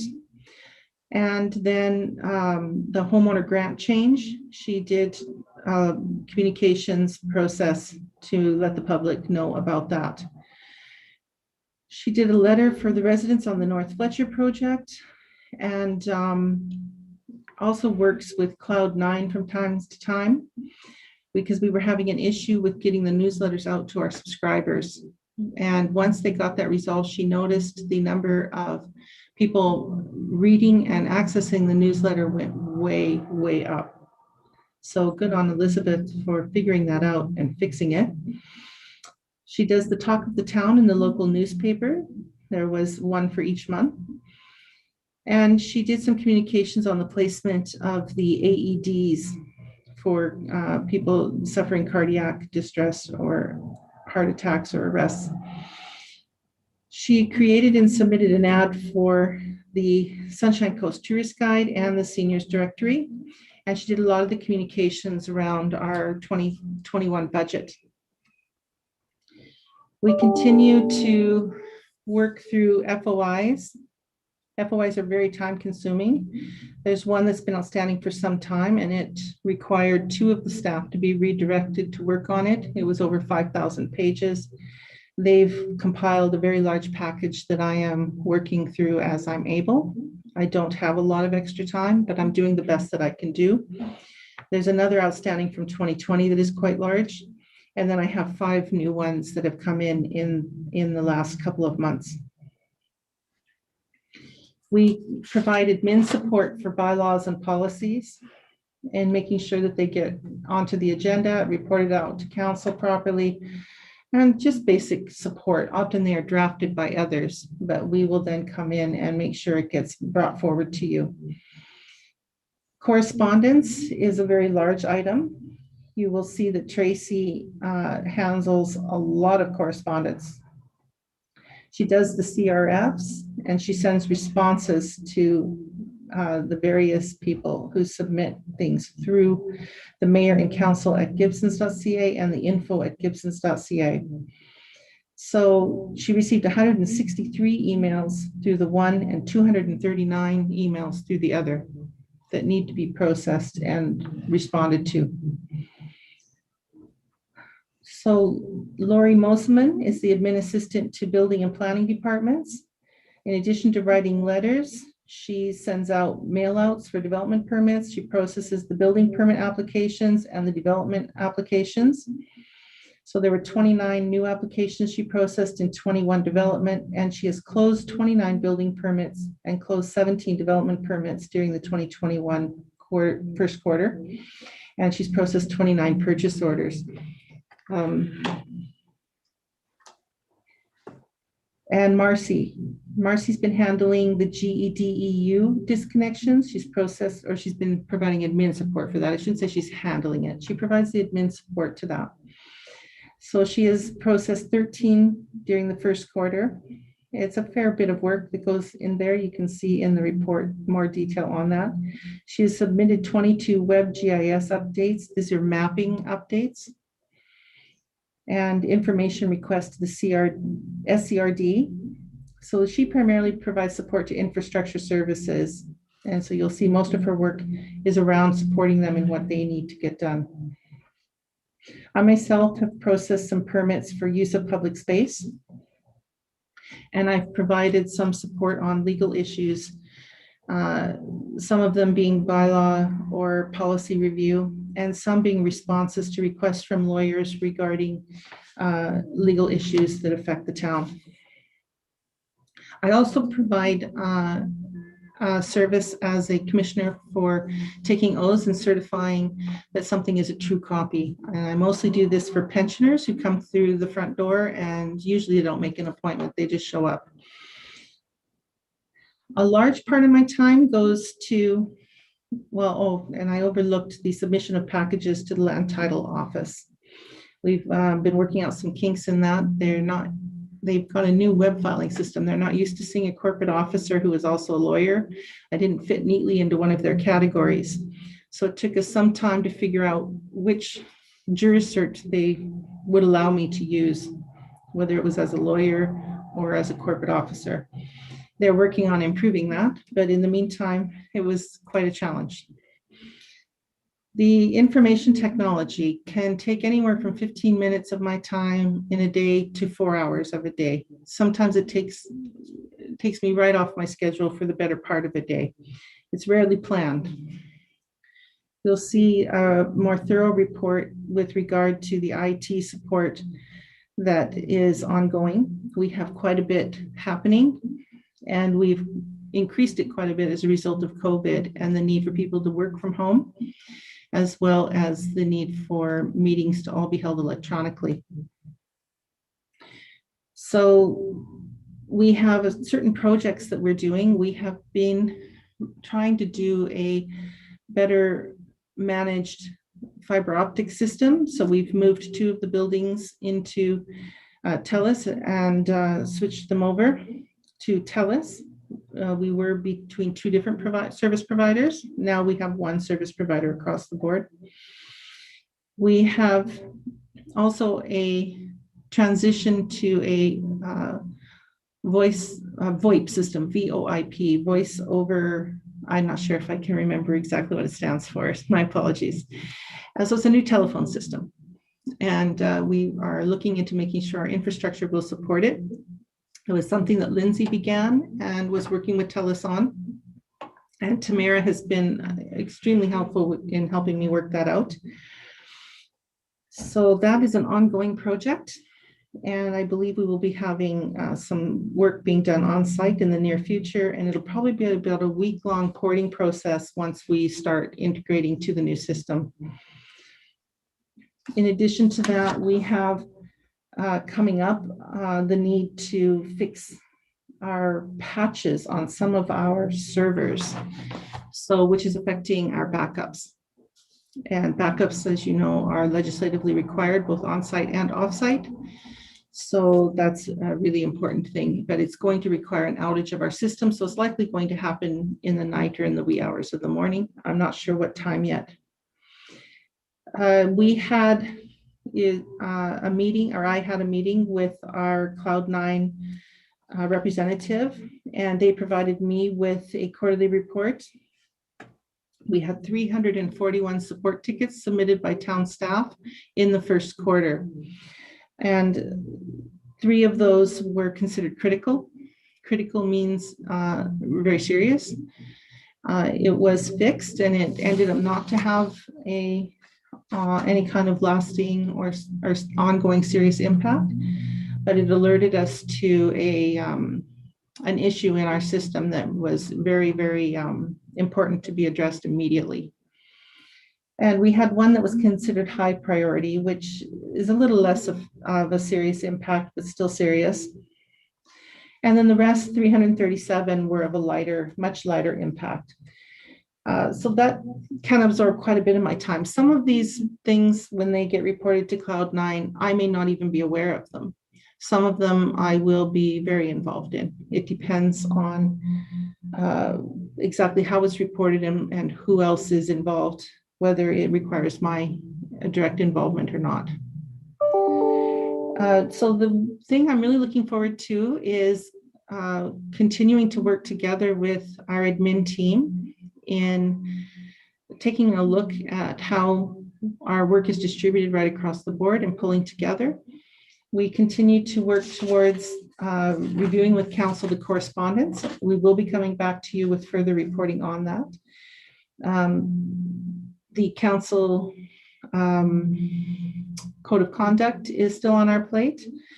And then the records information management system, which we will be doing some work on across the entire organization, and the freedom of information work will be probably of most high priority for me in the coming months. Thank you.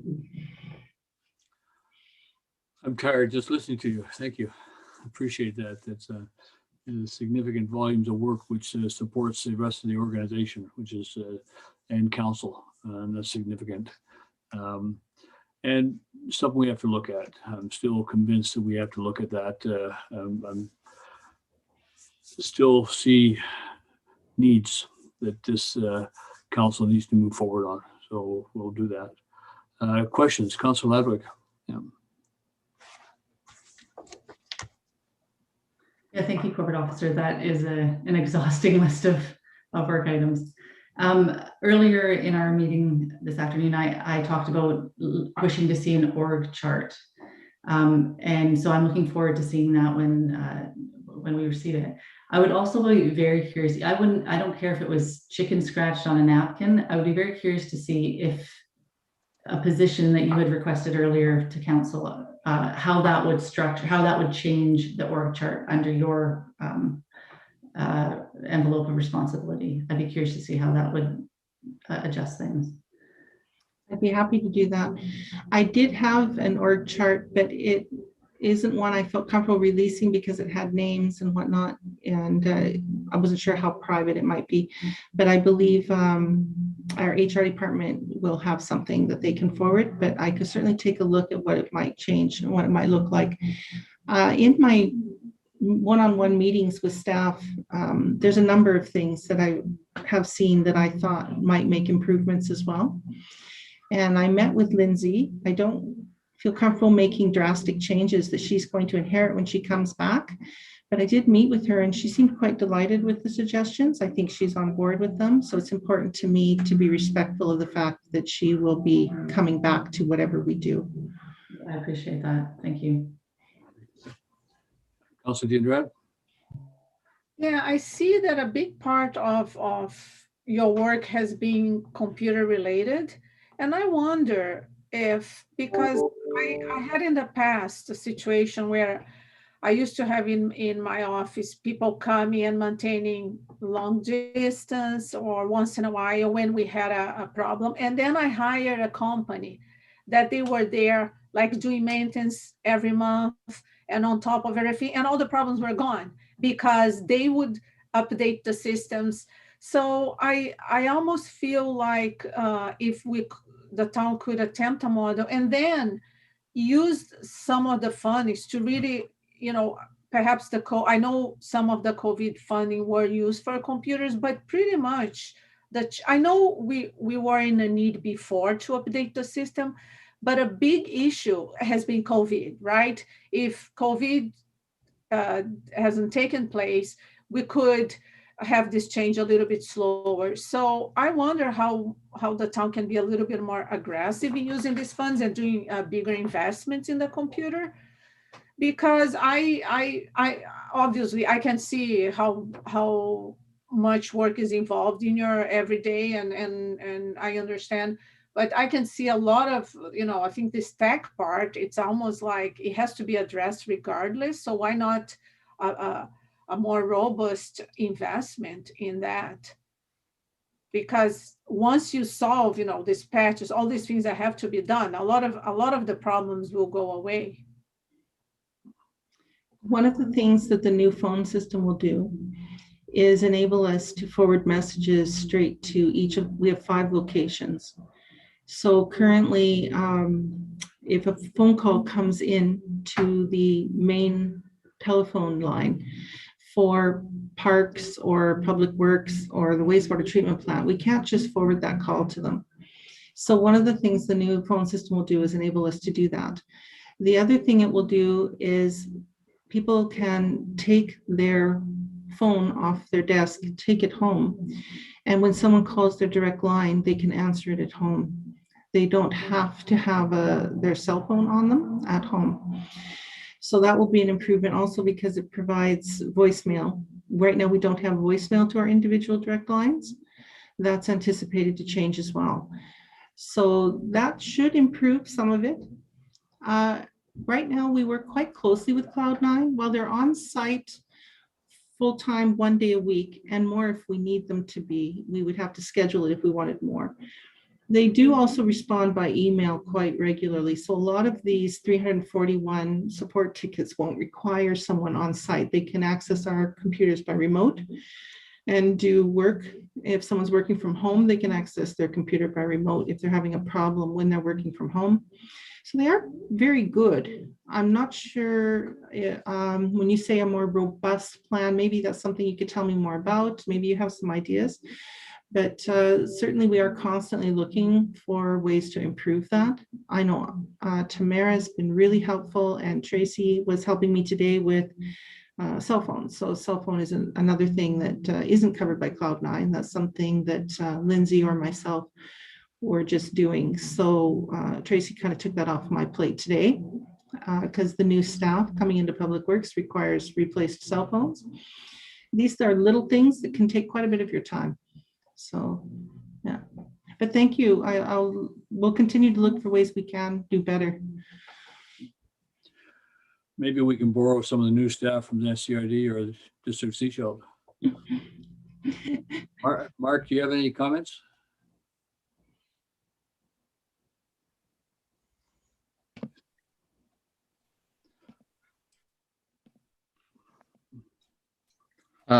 Thank you, Mayor Beamish.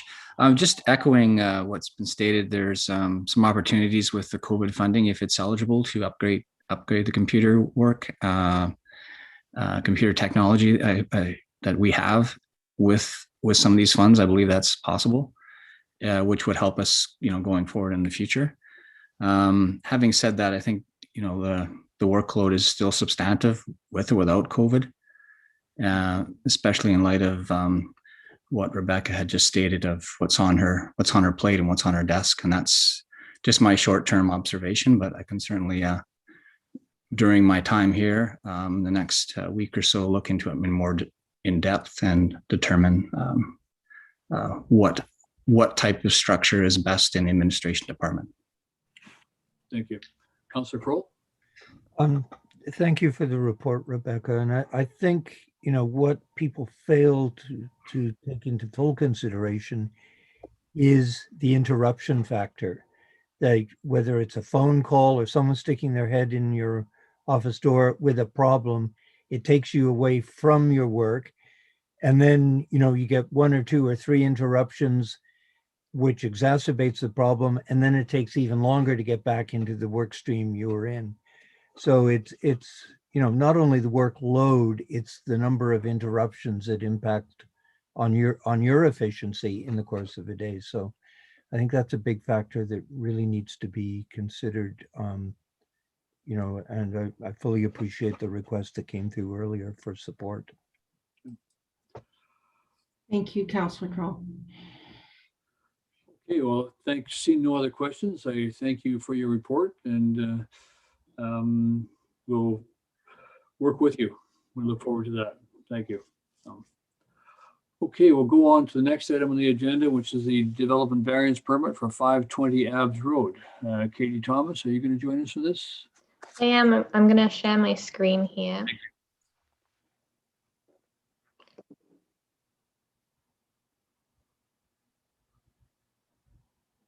Okay, can you see my screen here? Yes. Okay. So the town received a development variance application to reduce the side setbacks at 520 Abs Road. So the existing house, there's an existing house right here, was built in 1964 prior to the general view protection regulations that came in to the zoning bylaw.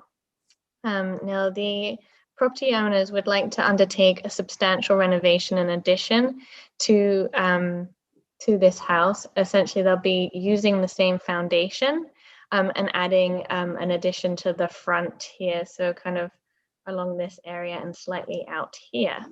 I'll just switch to the next slide.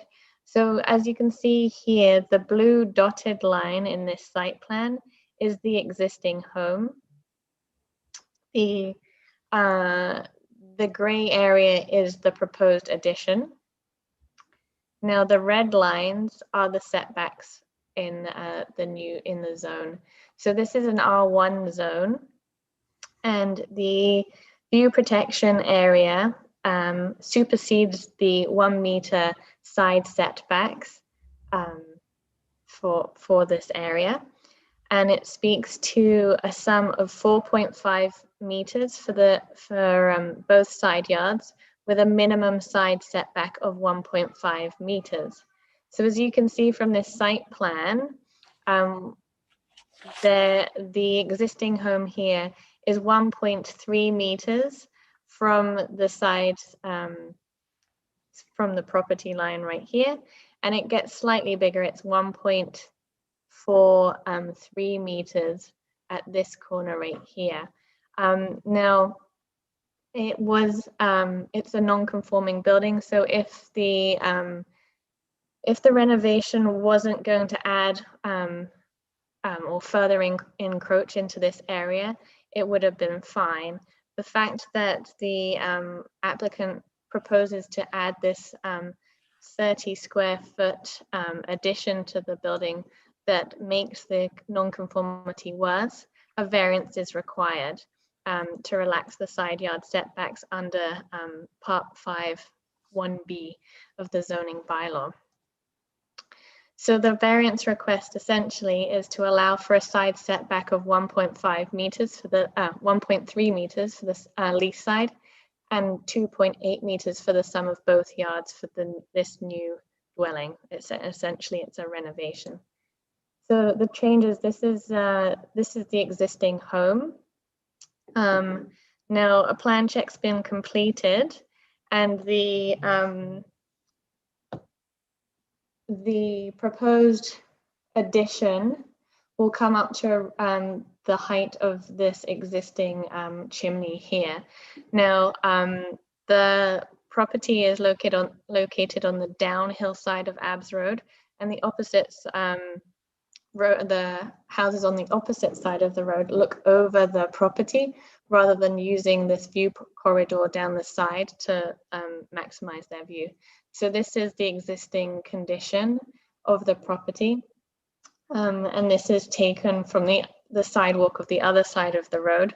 Now the houses are essentially higher again when you have to walk up to their driveway, and so their views would look across above this house and above Keats. So a notification sign has been posted on the property as per the updated development application procedure bylaw. Here's a picture of it. So the recommendations are that we request notifying the neighbors of the requested side setback, and then we would bring it back to council for consideration May 18th. So that's the end of my my presentation. We have Scott Keck, who's the architect, is in the audience. So if you want to ask him any questions, he is available. Thank you. Thank you. I note, Council, the recommendation in the report itself refers to this rear setback. So that's not the recommendation that we would be going forward with. We'll be changing that to a side setback. Yes, that was updated yesterday. It was just an error. Thank you. Yeah. Okay, he's now added as a panelist, so you can ask him questions if you like. Thank you. Thank you, Mr. Keck. Welcome. Nice to see you. Hey. Yeah. Okay. So, Councillor Ladwig, I saw your hand. Yeah, I actually have a question for Katie, I think. Could we, just so I can, so I'm clear, can we go back to your slide where you actually write out what the variance request is? So it's, sorry, I didn't mean to confuse, make your life difficult.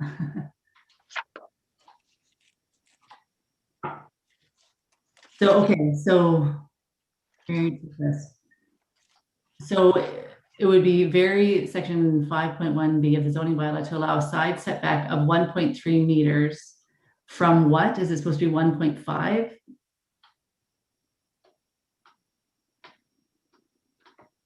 So there's two, can you hear me? Yes, I can. Yeah. Okay, sorry. My computer's saying I'm muted when I'm not. So there's essentially the section 5.1b has two regulations. The first is that the sum of both yards have to be a total of 4.5 meters wide. 4.5.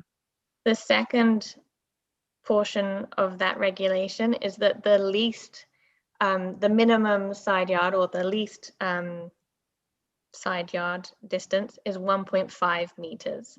Okay. So it encompasses two regulations, and so this variance request is doing the same. So it's asking for the least side to be 1.3 meters, which is legitimizing what's existing, and then when you add the existing 1.5 meters on the other side, on the north side, and the 1.3 meters that's existing, you get 2.8. Okay, correct. Okay, good. That's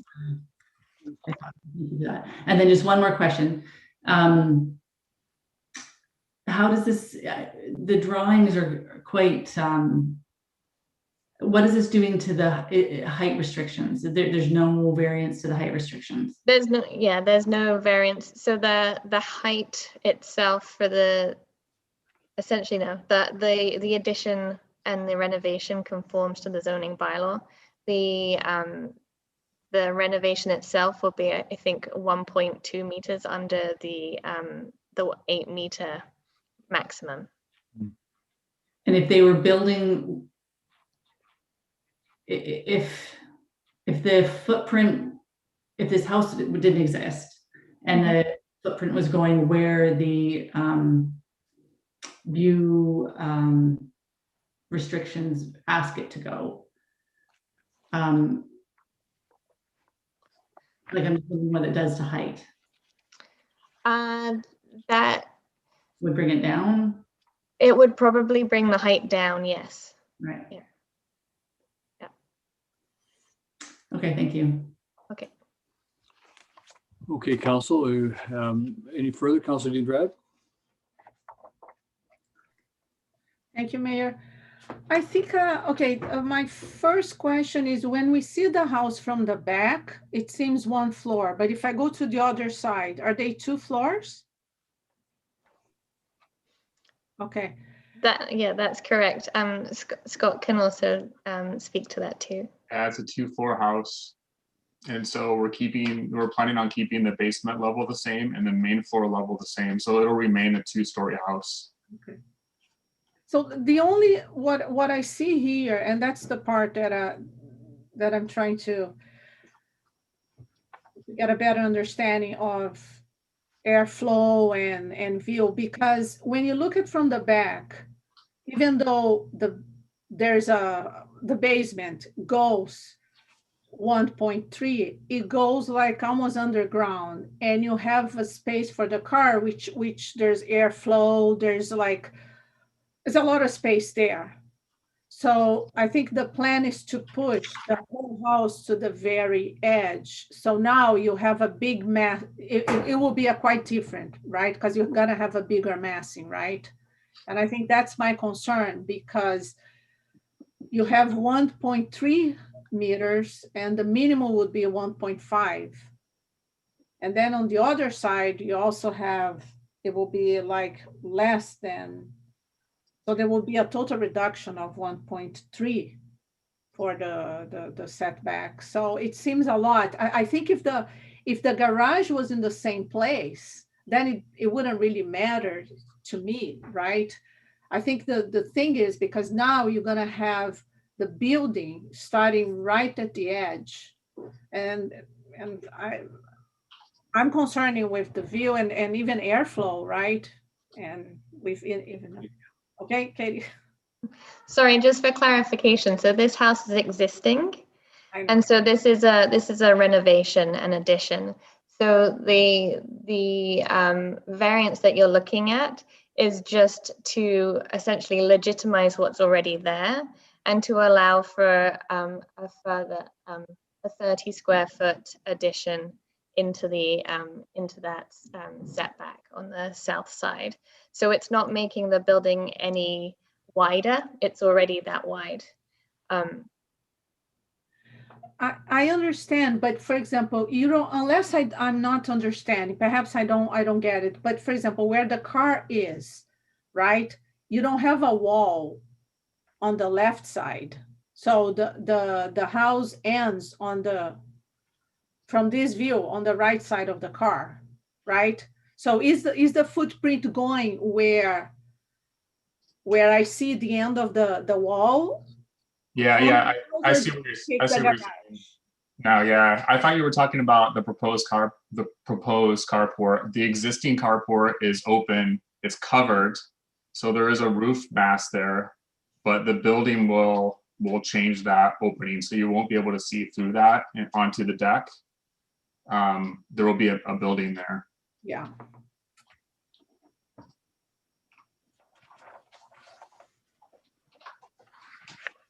I assume similarly, though, they could apply under currently today simply to close that carport in.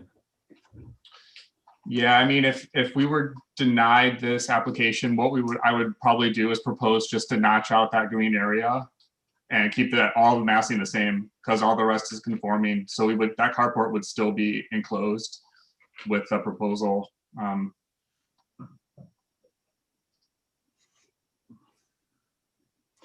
Councillor Ludwig?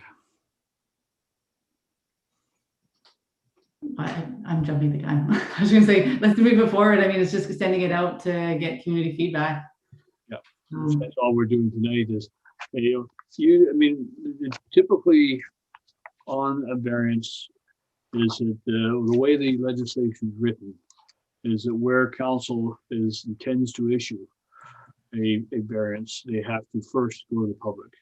So if you chose not to issue it, you wouldn't have to go to the public. So you don't go to the public to test it. You go to the public as you say, we're satisfied with it, but let's see what the neighbors say. So it's not kind of using the neighbors to help you make up your mind. It's saying, yeah, we're satisfied that this looks reasonable. Let's see what the neighbors say. And that's what we're saying when we move the resolution. Yeah, so that, yeah, Councilor Diendrath? I'm curious, does the town has any policy regarding air circulation, airflow? Because one of the issues that happen in big cities is they make the buildings so close. So the people who live on the front of the ocean or something, they have a great breeze. Anybody behind, it's an oven. And that's one of my concerns, obviously, is the view, because in this regard, you are taking 20 centimeters from this side, at least from a view, which right now there's some space, there's some air, and then airflow. Do we have any policy for that? Not familiar with any policies on airflow, but our policies are the setbacks. So, yeah. Okay, Councilor Crowell and Councilor Ludwig. I was just going to second Councilor Ludwig's motion. So second, that we go to neighbors be notified of the requested side yard setback variance at 720 Abs Road.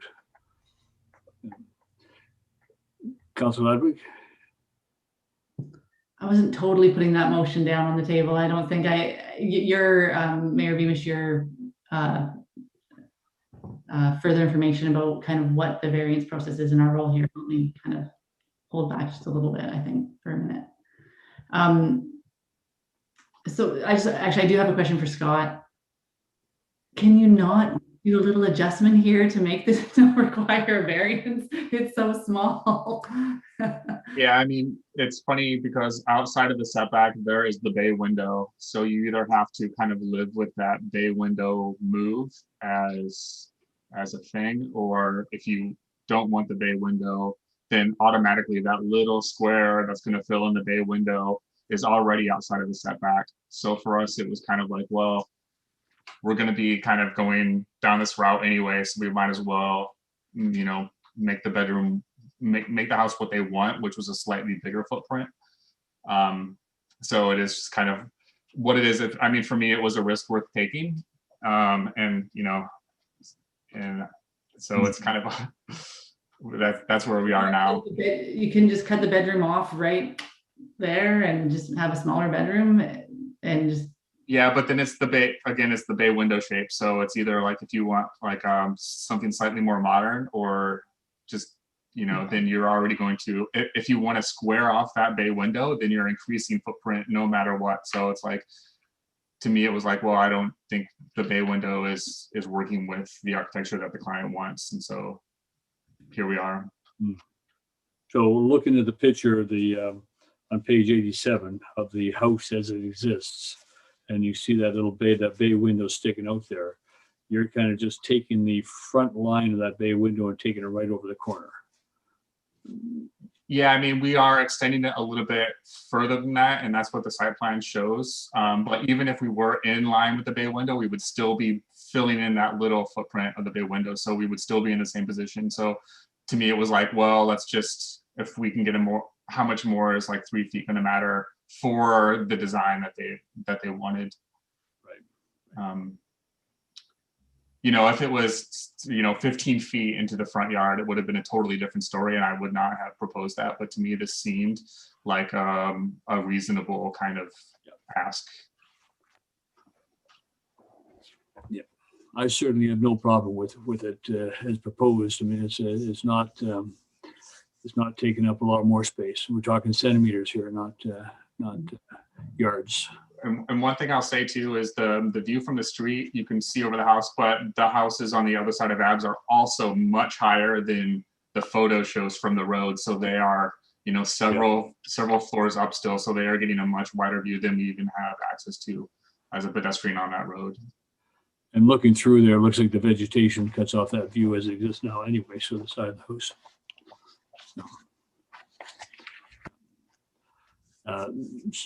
Somebody want to move it? I'll move the recommendation. I'll move that the neighbors be notified of the requested side yard setback variance at 520 yard Abs Road.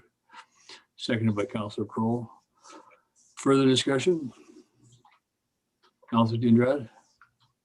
Just a clarification, because I understand that the footprint of the first floor or basement is where 1.3. But the footprint of the second floor, it's less. So, and that's why I was contemplated if there's a possibility that the second floor would have a smaller footprint, a conforming footprint. But I wonder, is this a zoning that if you have a footprint on the basement, then you can just build a wall up to, you know, because that's what to me is the issue of massing on this side. Right now, there's not too much massing. The first floor is kind of almost invisible.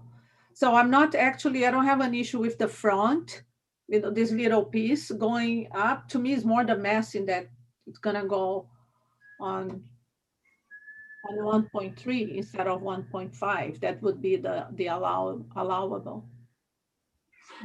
Katie?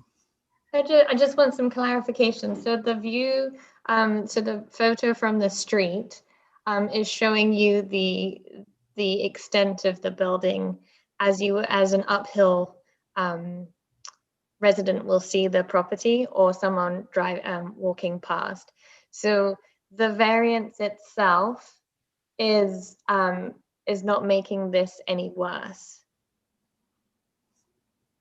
So when you're talking about the footprint of the first and the second floor, are you talking about the basement and then the Yeah, because when I look at this picture, the basement, the setback is 1.3, but the second floor, which is the level when you see from the back, it's probably 3 meters there or more. So, and that I thought that they were asking. I think it's just a technicality in terms of the zoning, right?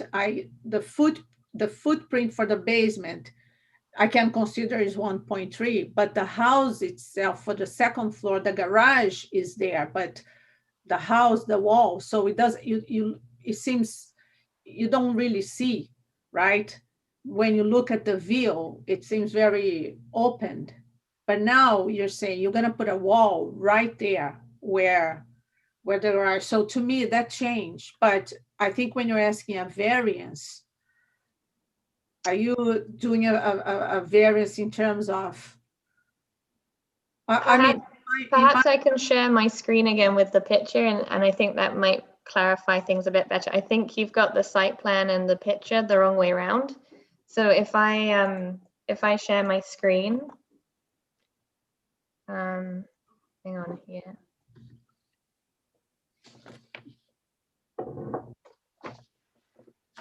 So this is the picture. So there's a carport right here that you've been talking about. That will be enclosed, but we are talking about this side of the property. So they're looking at adding an addition along here. So these are the bay windows, and this would be brought out to the front property line slightly, and that it still conforms to the front property line setback. It's just talking about this corner of the building. There's going to be essentially a square here that will impede on that 3 meters from the property line that's meant to go around here. Yes. Is that more clear? Yeah, it is, because I was actually, but that means on the side where you have the car right now, the wall, is it gonna be on the wall of the end of the houses right now, or gonna be pushed? No, so currently this wall of the carport is at 1.5 meters, and that will remain at 1.5 meters. So we're not looking at this side of the property. We're actually just looking at this side that's already enclosed. Okay. Thank you. Councillor Kroll? All I was going to say, I think what's a bit confusing when you look at the photograph of what's existing and the rendering provided, they're not being seen from the same perspective of the street. So it's making the rendering of the proposed residence look more massive. Yeah. I think it's just it's an optical distortion of what's there and what's coming, because as Katie pointed out, the height of the new building is no higher than the existing chimney of the current building. Was that correct, Katie? Yes, that's correct.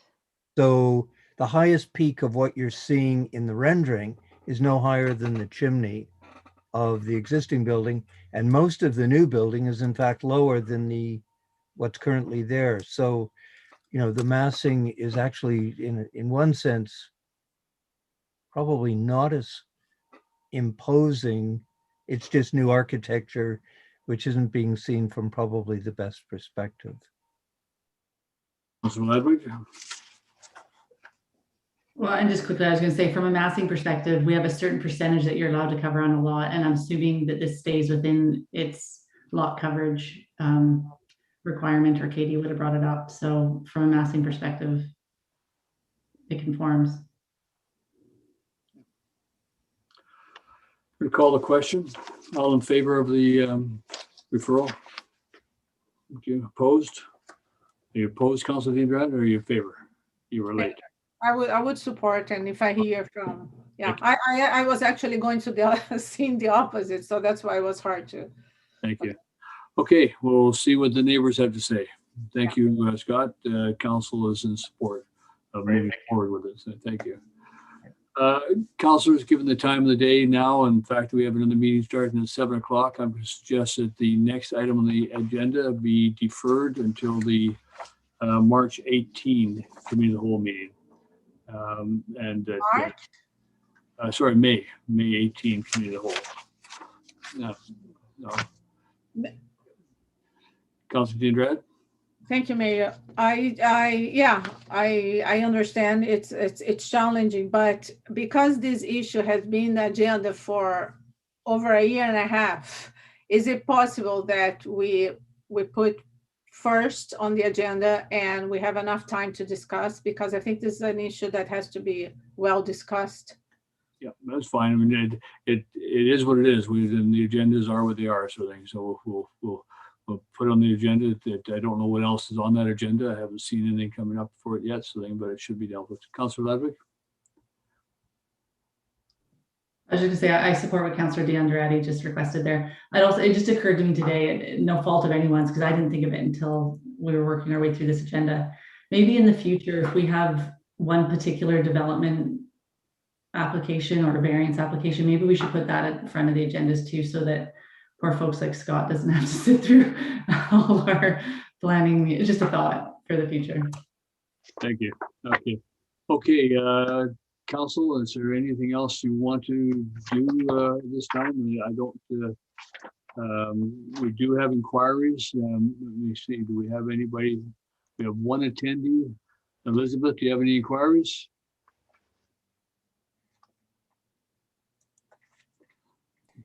I'm just checking. I don't see any hands up. A motion to adjourn, and the next meeting being May the 18th, and we'll take a motion to adjourn. Councillor Kroll, Councillor Ledwidge, all in favor of adjournment? And so Rebecca, you've got that for putting that next item over to the 18th as a priority on that agenda, provided there are no development permits or variances or zoning applications or things like that that will take precedence. So, okay, Thank you. thank you very much. Okay, everybody, we'll see you at 7 o'clock.